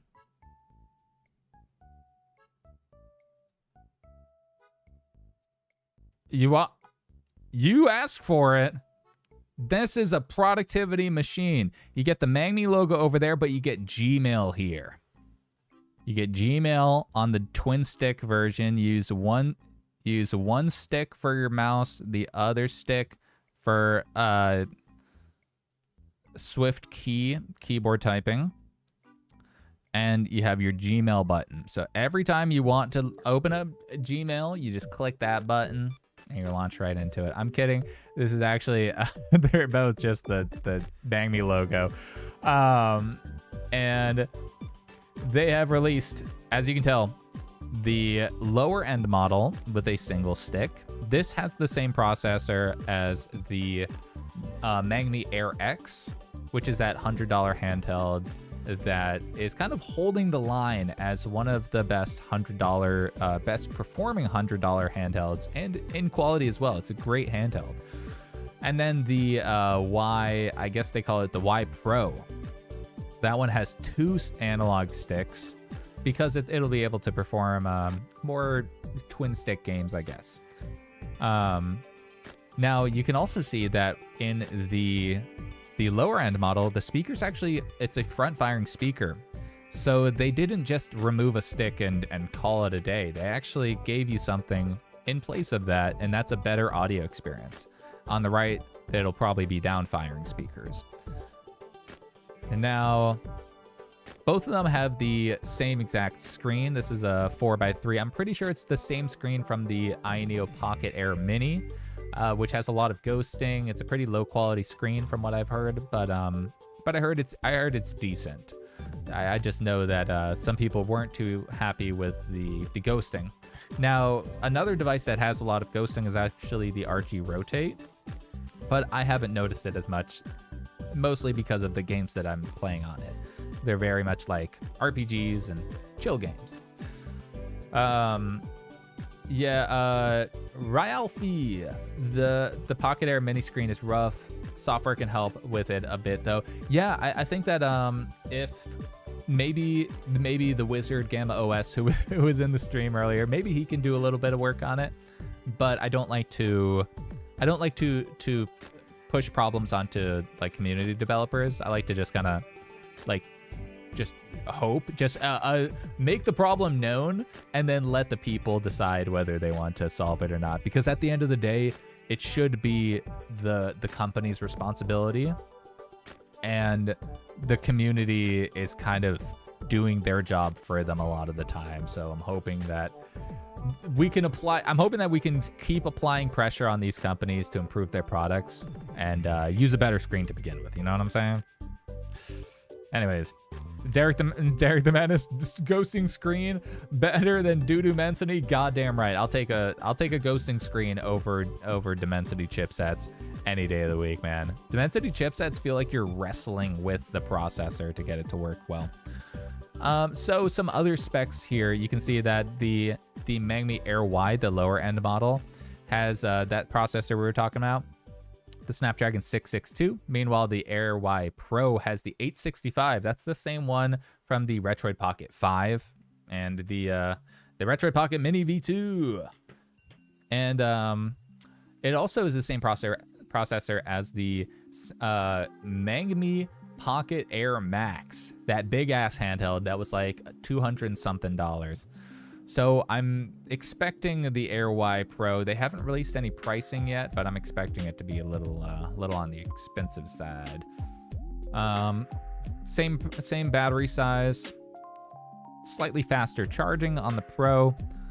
Wi-Fi 5, Bluetooth 5, yeah, nothing fancy. Okay, so here's another interesting thing is that I didn't realize that because they put that single speaker on the front on the low end model, that makes it mono audio, so you won't get like a stereo experience. That being said, stereo speakers from a small handheld like this aren't going to do too much for you for the overall sound space, unless you're really cranking that thing. Yeah, nothing else too fancy here. Sculpted for comfort. Yeah, sure, man. Sculpt me, Poppy. Let's see what they got. Pichu's in the house, y'all. Say what up to Pichu.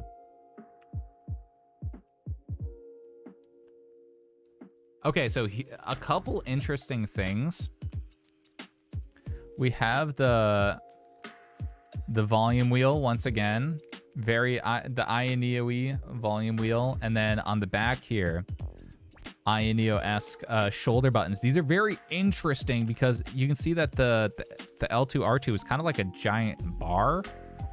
I don't know if it's gonna be good or not, but Alex from Too Loud Tech actually mentioned that it's pretty solid. I can't personally attest to that, but yeah, seems pretty cool. I might hit them up eventually. I want to see if people are actually interested in this, because personally, I'm not super like jazzed up on it. Seems cool. But yeah, Too Loud in the chat here saying this is his favorite shoulder buttons. Like,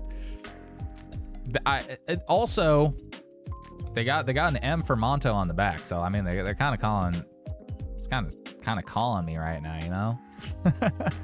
But I think that in general, you know, if you're considering the Magni or the Trim UI Brick Pro Hammer U Double Pro University bricked up hammers, I would say Magmi is probably a safer bet quality wise, but we still need to see the price. We don't know the price of this thing, so it's just kind of a waiting game with a lot of these companies. I think because they're also dealing with negotiations with these companies, with the component makers, because component makers have a lot of leverage these days with all the AI components just being completely priced out by venture capital. It's a tough economy to be in. I'm gonna shoot it straight with y'all. But there is a light, and that is Magic X. Magic X is the light. Maybe they could be. Well, they are. Speaking of light, they're making their own custom developed 3.3 inch high quality OLED display. And I'm pretty sure that this is a 4:3 aspect ratio. I gotta run the numbers real quick. Aspect ratio calculator, you know the drill. But we got 4:3. Ka-chow. So they're developing their own 3.3 inch OLED screen. That I'm very interested in. That I'm super interested in. Also, thanks, Derek. I appreciate you, dog. Thanks for chilling with the gang here. Too loud. Come on, Mangme. Please don't miss the mark. The device is calling my name. I mean, we can get a sense of how the device is from that initial live stream that RH did, but they didn't do any game testing or anything like that. And now Mangme is also delaying the release of it because allegedly they're working on fixing some of the stuff that RH pointed out. So I don't know to what extent they'll be able to fix it. Maybe because they're a smaller company, they're a bit more nimble in what they can do. But yeah, it's hard to say. You know, I think that Mangme really hit the mark with the Air X, and they missed the mark with the Pocket Air Max pricing. Apparently, the quality of the product was generally good, but they have one dub under their wing. They've got one, like, I would call it a draw. It satisfied a lot of people, but it also was like not the right price, and that was out of their control with the Pocket Air Max. This is their third device, so hopefully they can get 2 dubs under their wing here. Derek, yeah, Pocket Air Max is one of your favorite handhelds. There you go. Like, it's a great handheld. They actually offered to send me one. I turned it down because I wasn't sure if I wanted to take a look at that or if I wanted to instead maybe buy a Odin 2 Portal, because everybody's talking about the Portal being like an excellent value, and I personally think it's a great value. Also, thank you, dude. Thanks. I appreciate you hooking it up, dude. Thank you, man. That's going right back into the camera fund. You know what it is. I appreciate you as always, Derek. Thanks for the $20, dude. Buy me a virtual drink here, man. I appreciate it. Yeah, too loud, exactly. So like Derek, you love the Pocket Air Max. Too Loud thought that the modules were a miss for him. I'm leaning in that direction too, of like, the modules are interesting, but they're not really like hot swappable, or not really like too much of a, you know, I don't know. I think that they could have done them in a better way. But at the end of the day, I think that's a good product from what I've heard. Will I review it? Maybe, maybe not. I don't know. Will I take a look at the verticals? Probably more likely. Now, back to Magic X here. They're developing, or they're now, I think that with a lot of what Magic X says in their Discord and just in general, I would take a lot of what they say for a grain of salt, because they do a lot of talking. They're very vocal with their community, which is great. I actually love the communication, but because they talk so much to their community, they have less of a filter in terms of what's actually locked in and what's actually like what's getting left in the cutting room floor. Like, what's making it to us might not be what they announced here. Like, it might be they might not have enough stock, they might get priced out of the OLEDs, they might their devices might be higher in price by the time it comes out, etc., etc., etc. It might come out later because of supply chain issues. Like, this is just unfiltered Magic X. However, bottom line is, according to them, they've announced that they have a custom 3.5-inch 4x3 OLED screen. That's pretty sick. They didn't announce the refresh rate, so I would assume it's 60 hertz. Very similar to the 3.92-inch OLED screen in the Retroid Pocket Mini V2 and the Classic. But this one's is even more compact, and it's a true 4x3. So that's going to be pretty sick. Now, it's not going to be integer scaled for different games, because a lot of games are 640 by 480 ish, I believe. Or is it 320 by 480? I don't know. All I know is that 1024 isn't going to integer scale a lot of stuff, if any. But it will look pretty crisp because that's very pixel dense. 3.5-inch at that resolution, very pixel dense. Derek the Menace, the modules were unnecessary, but for those that wanted to swap, they're not a net negative. Yeah, exactly. They're not a net negative. So I think that they are a potential drawback in hindsight. because they could have saved us a bit of cost on the consumer end. It's hard to say. I got a cat here. She's been clawing at my chair. She wants attention. So we don't have any pictures or any like actual stuff to go off of outside of their Discord post, but again, take it for a grain of salt. They do a lot of like announcements and communication with their fans. So that's pretty cool. I like that. I can appreciate that about a company. Here is their exact Discord thing. Discord message. New direction, new challenge. Tactical cat extraction. This is a new challenge for me. That's to tactically extract my cat. So they've also announced that they're holding themselves to a higher standard for quality and detail. Whatever that means. This is their INEO pact, I guess. Stricter quality control, blah, blah, blah, blah, blah, blah, blah. We're going to make better products. Cool. The Magic X Mini Dream. That's what they're naming it. Project Mini Dream. I know a lot of you aren't gonna, you guys aren't gonna get too jazzed about this one. Full glass front cover. Real divisive, similar to the Retroid Pocket Mini V2 with the glass surface, the Retroid Pocket 5, the Odin, a lot of the higher end handhelds. The RG476H from Ambernick had a full glass cover. So it could be good, but who's to say? I think that glass is a lot of, on lower end devices, it's a bit of a unnecessary touch. But 3.3 inches, it could be premium. It could be premium. Who's to say? $80 to $180. That's basically every device ever. Hold on, gotta wrangle my cat. She's getting curious. And the Mini Dream is in its early stages. So 2027 at the earliest. Anyways, that's something pretty cool. You know what's also pretty cool? The latest front end updates of Cocoon and Isu.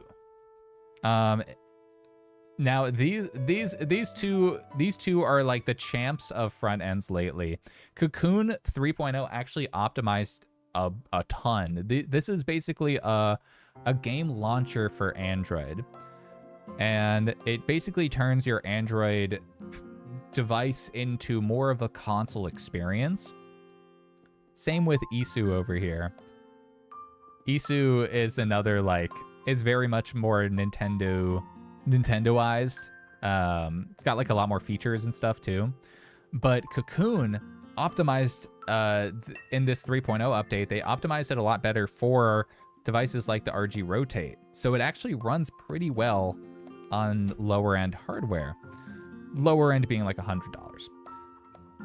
It also, I mean, originally it's designed for dual screen stuff. So this and Isu as well, they tuned up. Both of them are fighting, you know,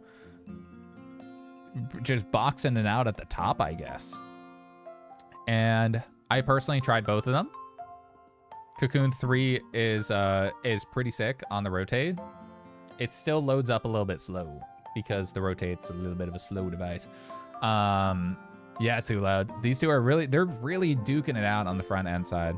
And like, let's be honest, like steel sharpens steel, dude. These guys are making each other better by constantly like working and improving their software to be the best there ever was.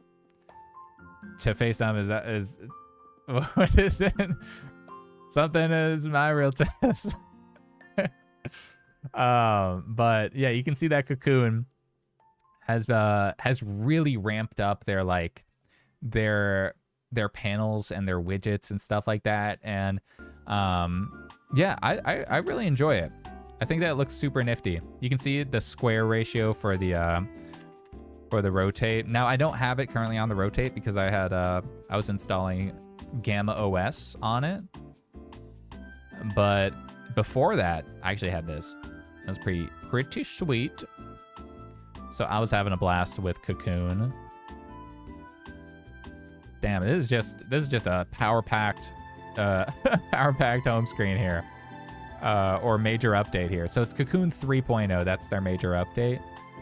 Highly recommend at least checking it out. See if you like the vibes, if you're a fan of front ends. Is Cocoon good for horizontal? Yes. Cocoon is actually pretty solid for horizontals too. I was using the Cocoon 2.0 on my Retroid Pocket 6, I believe. Let me see if I still have it set up on the 6. I don't even know if I have the 6 charged, I'm gonna be honest. Yeah, I think it's out of battery. So don't have that. But I was a big fan of that. And then on my Thor, I was using Isu for a while. And then I switched over to Cocoon. And then Isu has just locked in. They did a huge update a couple months ago. And since then, they've been making steady progress. So their latest update has some redesigned stuff here. They've got some of the highlights, including their carousel mode, XMB horizontally. So that's pretty cool. It's very similar to GammaOS, like we were taking a look at earlier. It's more like probably more PSP style. So that's pretty nifty. Then we've got the dynamic borders, blah, blah, blah, blah, blah. Yeah, I just think that like every update that they do, every major update that Cocoon and Isu do, they actually make pretty significant progress. And they're usually worth checking out if you're interested in front ends and that kind of stuff. Cloufon, you might put on your Nova. I'd recommend that, definitely. You should probably check out both of these. If you like the vibes of Isu, then I'd recommend. If you like one, then I think it's also worth checking out the other. Just giving both a chance and seeing which one sticks, because they're very similar in some ways, but they each have their own specialties. Now, beyond the front-end sphere, we also have some updates to Game Native and Game Hub. Now, I'm not gonna talk too much about these because these are really just change logs at the end of the day. There's just a lot of like updates, but I wanted to at least give y'all a heads up. And if you want to be stay tapped in on these updates and you have a retro handheld, check out Obtainium. Obtainium.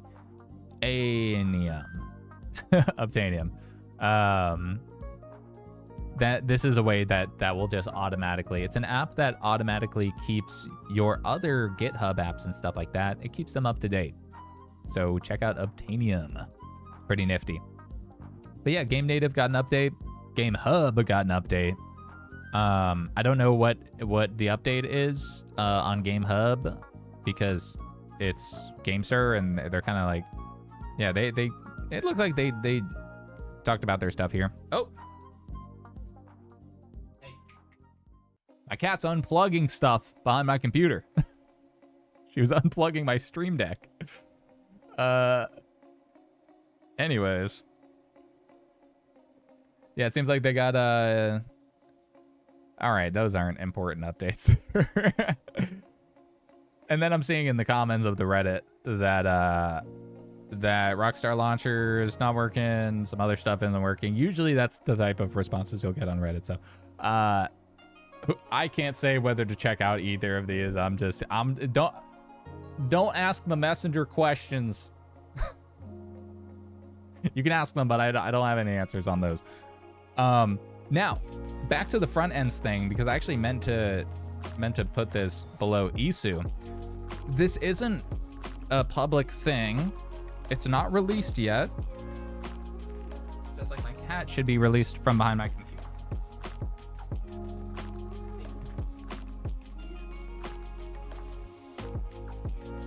Oh. Cat has been successfully extracted.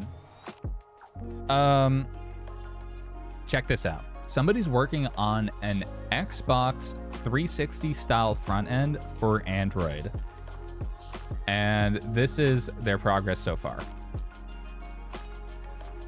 It's not public yet. There's no publicly downloadable thing for it. But this is on Android. This is a front end somebody's working on. Similar to like Isu or Cocoon. Look at that thing. Look at that thing. I don't know how it's gonna work. I don't know like if they're gonna rename some of the Xbox stuff to avoid like copyright infringement and like, you know, try and toe that line. But god dang. Like, look at this. This looks so sick. Cyber, yo, I'll catch you later, dog. Thanks for coming through the stream, man. Always appreciate you. Green Pro Tag, Xbox Dash, why no blades? That was one of the first questions I had too. I was like, why are they doing this instead of the blades? Maybe this is easier than setting up blades. Yeah, and apparently apparently this video was like edited as well to like cut out things that weren't done and stuff like that and kind of polish it up. So who's to say if this will ever come out? But it's very interesting. Hold on, cat extraction. What? Holy moly. She made a... She leaped. She leaped into a pile of cables. Yeah. Anyways. Now she's excited. And my Stream Deck's not working. So that's sick.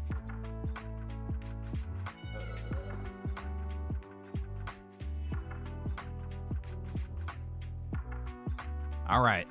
Stream Deck is not working. Yeah, that's tight. All right. We're gonna be doing it manual here. Anyways. So yeah, this looks pretty cool. I wish it was blades, and I wish that we knew if it was coming out, because that'd be pretty sweet. You wonder if the friend and online stuff will be connected to Discord. Me too. I'm hoping that they can do something kind of like Isu and Cocoon with like the whole Discord API integration. That's pretty rad. I really like that. RG Rotate has a watch face building tool. You can build your own watch faces for the RG Rotate, and other people have made theirs too. So if you have an RG Rotate and you like the clock feature, people have made their own watch faces, and you can just download them and add them to your thing. Pretty crazy. It's pretty sick. It's just like a watch face marketplace. Got Winamp. Pretty sick. Look at that. It's just all kinds of different watches. Yeah. And then you can toggle on and off certain things. Very cool. So this one is put a link in the chat if any of y'all are interested. Oh, what is still and I always forget that I have messages pinned. Whoops. What up, Retro Lunchtime? How you doing, dog? You're tired of XMB for custom firmware, bring back blades. Yeah, we need blades. We need blades again. That will heal our souls. That will heal our society, is if we can get Xbox blades. Anyways, speaking of Xbox, Dead Space, the Android port, Somebody got it running on an RG34XXSP. Look at this. This is insane.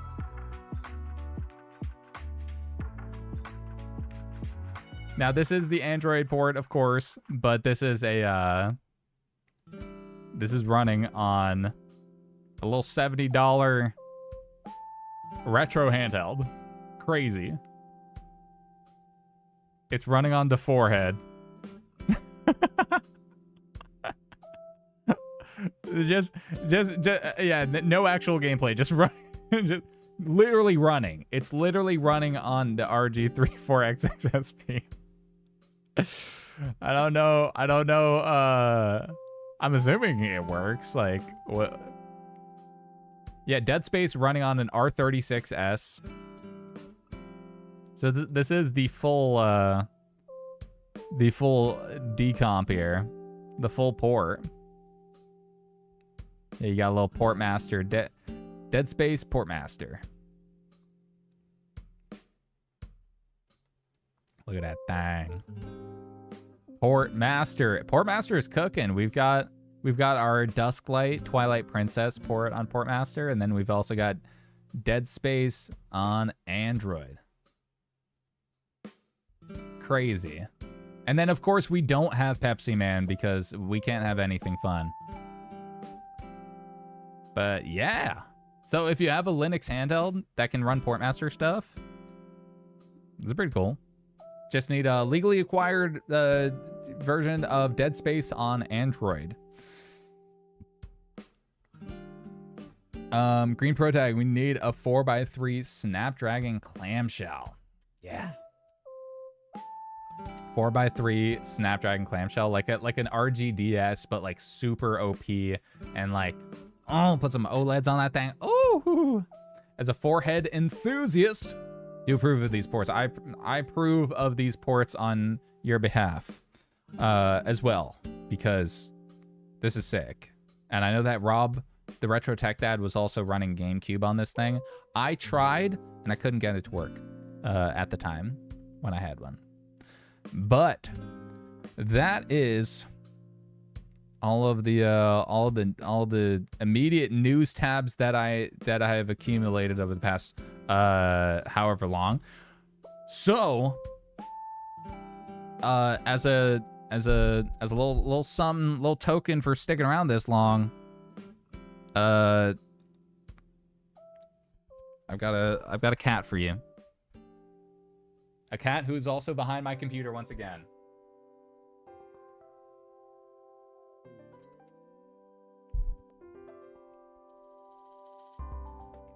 What do you want to say to... Talk to the people, Pichu.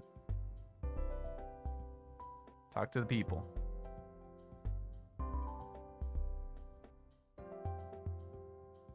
She knows she's in trouble. She knows she wasn't supposed to be chewing on my cable. But you know what we are supposed to be doing, and that is unboxing a Steam controller. So I gotta do this manually, like our great ancestors. Kick it to the overhead. Let's take a gander. So this just showed up pretty much like yesterday. Now I got to move the chat. There you guys go. Oh yeah, too loud. Yeah. Now that I got it, gotta get those skins, bro. Check this out. Let's go. Steam controller. Inbox. A lot of cat hair. So much cat hair. Steam controller at your fingertips. I don't know what that says. Not too much going on outside of this.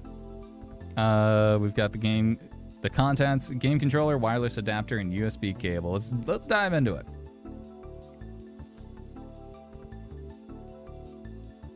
Oh, she's back. Never mind, she's on top of my computer. That's all right. Hey, yo. Hey, yo. What's going on in here? Got our cable. Then we've got our puck. This puck is small. I didn't realize this puck was going to be tiny. Look at that thing. All right, can I trick shot? Nope. Trick shot. Close. All right, can't trick shot it. Puck is nifty. All right, here is le controller. The Steam controller in the flesh. And there's cat hair everywhere. Holy smokes. She is shedding so much. Now, off rip, my immediate impressions are it's very light. It's super light. And I wish it had a little bit more weight to it. Let me grab my Xbox controller.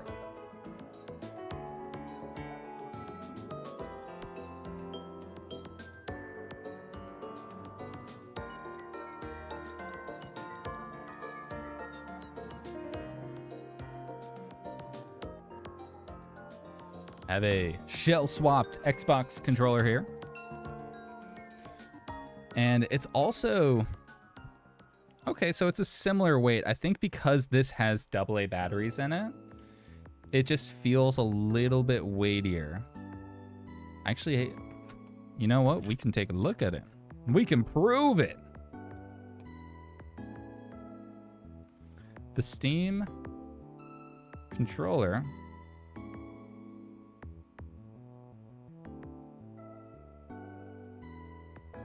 is exactly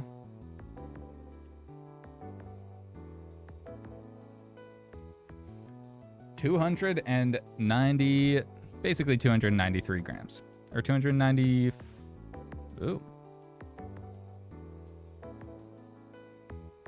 292 grams, and meanwhile, an Xbox controller is the exact same weight. Very interesting. Because the way that the Steam controller feels, it feels lighter and a bit cheaper than the Xbox controller. The material is also different. It's also a bit like plasticky and a bit cheapy. Kind of feels hollow a little bit.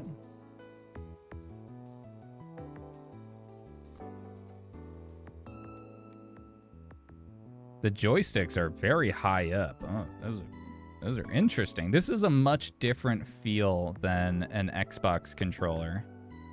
This is like much higher up. Off rip, the weight and the materials that they used just combined to feel a bit on the cheap side, I would say. I wouldn't expect this. I would expect a little more from a $100 controller, to be honest. But I know that it's less about the feel and more about the features for the Steam controller. But let's keep talking about the different. Let's talk about the shoulders up here. Very glossy, no texture at all. Very glossy. If you got sweaty hands, these are gonna be slipping and sliding around. There's gonna be nice and glossy, nice and slippy slidey. Silent shoulders, very silent. The triggers have a nice throw to them, but I wish that they had just a little bit more. But overall, it's decent. There's not much resistance on them. I wish that there was a little more resistance. The D-pad has the same glossy feel as the shoulder bumpers. Same with the face buttons.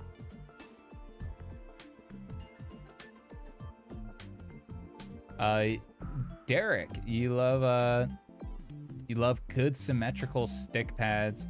You hate it's so limiting. Valve gatekeeping like Apple. Yeah. Yeah, that's the tricky part, is that it's like very limited on compatibility. It's like you have to use it on PCs, I think, right? The analog sticks.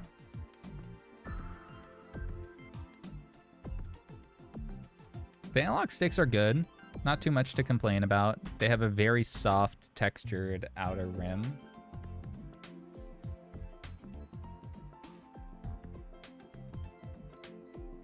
And a little divot in the middle. Nice click to them. These are probably haptic trackpads. They don't inherently have like a click or anything to them. They probably are much more focused on the haptic vibrations when you're actually using it. Face buttons are also extremely quiet. This is a very quiet controller. I'll give it that. It's super quiet. Everything about this is focused on like quiet. The click is the loudest thing, the L3 R3 click. Everything else is like dead silent. And then back here we have our L4, R4, or the 4 and 5 macro buttons that you can map to different stuff. Now, in my experience, I haven't done too much like controller mapping on the back of controllers for macros and stuff like that before, but I know that like for complex games like, you know, Fortnite building and stuff like that, where you want to be pressing numbers but you want to play with a controller as well, then that could probably be helpful, instead of doing like button combinations, and you can keep your fingers on the analog sticks and still have access to 4 buttons on the back and your shoulders and triggers. So I don't know. I might, you know, start using them more. They don't feel super intrusive, but I definitely know they're there. I feel that they're there because they kind of jut out a little bit. So I'm not really going to forget that they're there. But immediately, I would say that they're right on the borderline of annoying, but they're of noticeable and annoying. They're right in the middle, and I'd have to use it to figure out if it's actually like gonna be something that I dislike, or if it's something that I'm gonna like, or just not mind at all. TBD. Now, outside of that, the shape, it's very blocky. But it's actually not as bad. It feels better than it looks. Let me put it that way. Like, it feels better than it looks. It's not much of a looker. It is a real coaster looking ass. It actually looks like a little robot face with rosy cheeks. I think Too Loud pointed that out. But yeah, it kind of looks like a little robot with the valve being the third eye, the amygdala. But yeah, I think that the haptics hopefully will bring this to a higher level. Immediately though, I would say that this Xbox controller feels much more natural and premium and dense, and just has like everything right. Like the shoulder resistance is like there's no resistance to this. It's just kind of the same. It's like the same resistance across the board. This kind of like gets harder to press. It's like more springy, so it's a little bit harder. There's a little bit more to it, and it just feels better. I don't know, maybe just because I'm used to it too. I might just need to get used to this. But it is a very feature-packed controller though, I'll give it that, because of the whole like squeezing to activate the gyro. Then you get the trackpads here. You just get a lot of features. You get macro buttons. Pretty much the most features of like a standard style controller, I guess you could say. But yeah, I can't really test it out right now because I don't have like computer set up, and also my Stream Deck's not working because my cat unplugged it. But yeah, it's pretty cool. I would say that in general, I'm not exactly blown away by the initial experience and the initial feeling. I would love if it was just a little more dense, but I might be an outlier in that sense. Maybe it's just a placebo thing and I'll get used to a light controller. All that jazz. Hell yeah, GG. Yo, thanks for hanging, dude. I appreciate you. Have a good night, dog. But yeah, shouts out to the Steam controller. I got put through its paces and see what this puck is all about too. I feel like it's gonna be just a little charging thing. I still up in the air on if I'm gonna get a Steam machine, because I have a PC. I have a living room PC that I usually play my games on, my PC games on, but I don't really know what I would do with the Steam machine because of that. I know what I would do with the Steam controller, and that's probably play some Steam games. I don't know what games would probably take the most advantage of it. Anybody in the chat, do you guys do you guys feel limited by controllers with PC games? It's an interesting question. Have you felt like there's some games that you can't play with controllers because there's not enough inputs, or because it's doesn't have trackpads, or it's not like precise enough that you'd want gyro aiming, that kind of thing? Because to me, I don't feel super limited by something like an Xbox controller. However, I have noticed that the Xbox to PC dongle thing is pretty unreliable and quite annoying a lot of the time. But I think that the comfort and general familiarity for me of the Xbox controller outweighs that what would you call it? Inconvenience of, you know, a dongle being a bit unreliable. RimWorld, that's a good one. Yeah, RimWorld. You know, I may think of some other ones.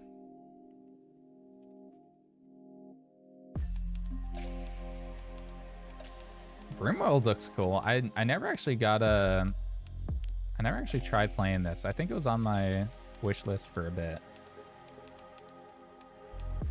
Yeah, I feel like more complex games like this, or maybe like RTS games. I'm trying to think of like what games would take advantage of maybe gyro aiming, so first-person shooters. Maybe I'd be more inclined to play like precision-based first-person shooters. Stuff like Ark, Survival Evolved. I usually don't want to play Ark with a traditional controller because I feel pretty limited when it comes to hightailing it away from dinosaurs that are inevitably gonna kill me, or I'm gonna run off a cliff by accident. So Ark Survival Ascended might benefit from having a little extra precision. Also, that is hilarious. 3.2. That's about right. This is a real love and hate relationship I have with this game. Don't you mention Ark to Kryptonite. Dude, we're like two addicts, man. We can't relapse on this shit, dude. You know that if I get a server or you get a server, we're both just gonna be like just absolutely building an empire in there. This game is so good. I love Arc, man. I wish they optimized Arc Ascended, because goddamn, I wish they just optimized any game that they made. Studio Wildcard is built different in that sense. It's so over for us. You like the sticks, but you prefer the 3.5-inch screen. What are you talking about? Green Protect. 3.5-inch screen, but you like the sticks. On the RGSP. Oh. You prefer the 3.5-inch screen? Yeah, no. Okay, so that's like more like a Miu Mini or Miu Flip. That's what I meant to say. Like a Miu Flip. I liked the Miu Flip because it had the bigger 4x3 screen and it had sticks. The problem is that the Miu Flip was so unreliable that both of my units are broken in some way. One of them doesn't read its SD card, so it doesn't boot up, or it can't read games. And then the other one has non-functioning Wi-Fi and Bluetooth, so I can't do any fun stuff with it. Like Portmaster and stuff like that. I mean, maybe I can using like a dongle, but either way, it's a little annoying that I can't. And also the hinge. The hinge is awful on this thing.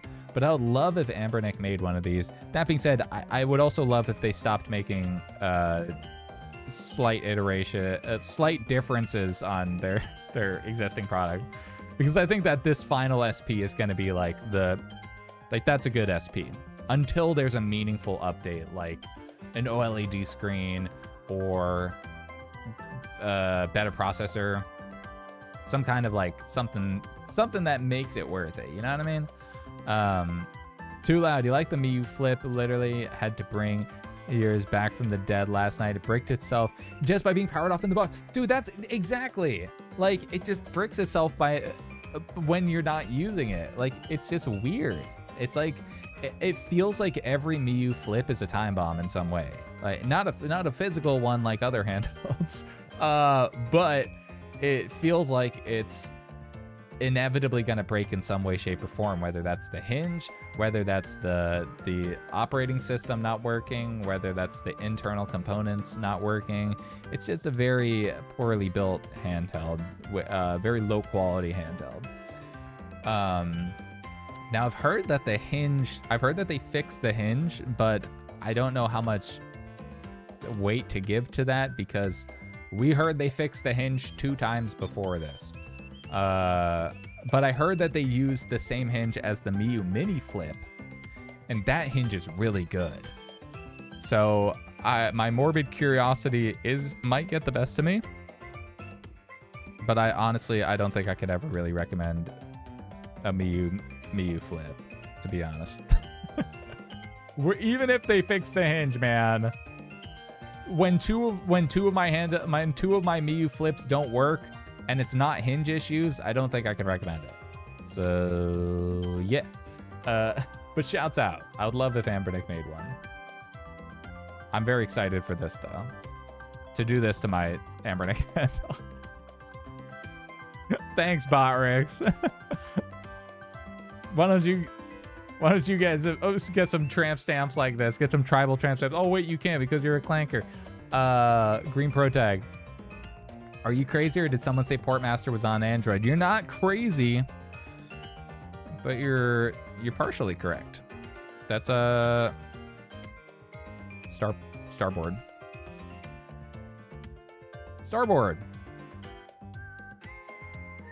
I don't think this is real. Actually, is this real? Is this the real one? Okay, it links to the real one, I think. Okay, yeah, this is the real one. There's been a surge of like fake websites for apps, so I never really trust them. I would always download it from GitHub. But Starboard is Portmaster on Android. It's not made by the official Portmaster team, so there is a lot of like bugs and incompatibilities. It was also very vibe coded. So how how many of these bugs can actually get solved, TBD. Especially because I think it's still closed source, as far as I know. Yeah, like, show me the code, bro. All I got is a README. Are you kidding me? Brother, man. Closed source? I don't know about that. Like, that's kind of... eh. But I think it's still, like, it's maybe worth checking out. TBD. Unofficial. Yeah, exactly. It's unofficial. Unofficial AF. But anyways, I think it's about that dang time. I think it's about that dang time that we wrap up the stream, because we're pushing 4.5 hours, and I need to get a little snoozy time. So anyways, I mean, we've had a bussin' stream. Shout out to all 68 y'all for hanging out in the chat and hanging out. And if you're watching the VOD, thank you for watching the VOD too. Yeah, I appreciate every single one of y'all. This is rad. Green Pro Tag. You think supposedly there's a rule about closed sourcing an already open source project? Yes, and yeah, it might be against one of the licenses. TBD. It's so hard to say, and like, it's like, how do you enforce that? You think GitHub's really gonna fry a small fish like this with 168 stars? Like, I don't know. It's just like, it's kind of like the maybe don't do that, bro rule. Even before the whole like usage rights rule. But anyways, let's kick it to the face cam. I don't have my freaking I'm doing this all manual because my Stream Deck isn't working. But thank you so much to everybody who's who made it this far. Thank y'all, man. Appreciate y'all. Oh, we got all kinds of music playing. There we go. I'm your boy Monzo Tech. You know what to do. Like the stream if you like the stream, and subscribe. Hit that notification bell if you want to know when future lives are happening. You'll get notified. Because I don't have a live stream schedule, so I just stream when I stream. And yeah, I'll see you in the next one. Maybe a video, maybe a stream. I don't know. But yeah, if you like handheld stuff, you know where to go. That rhymed. I'm out of here.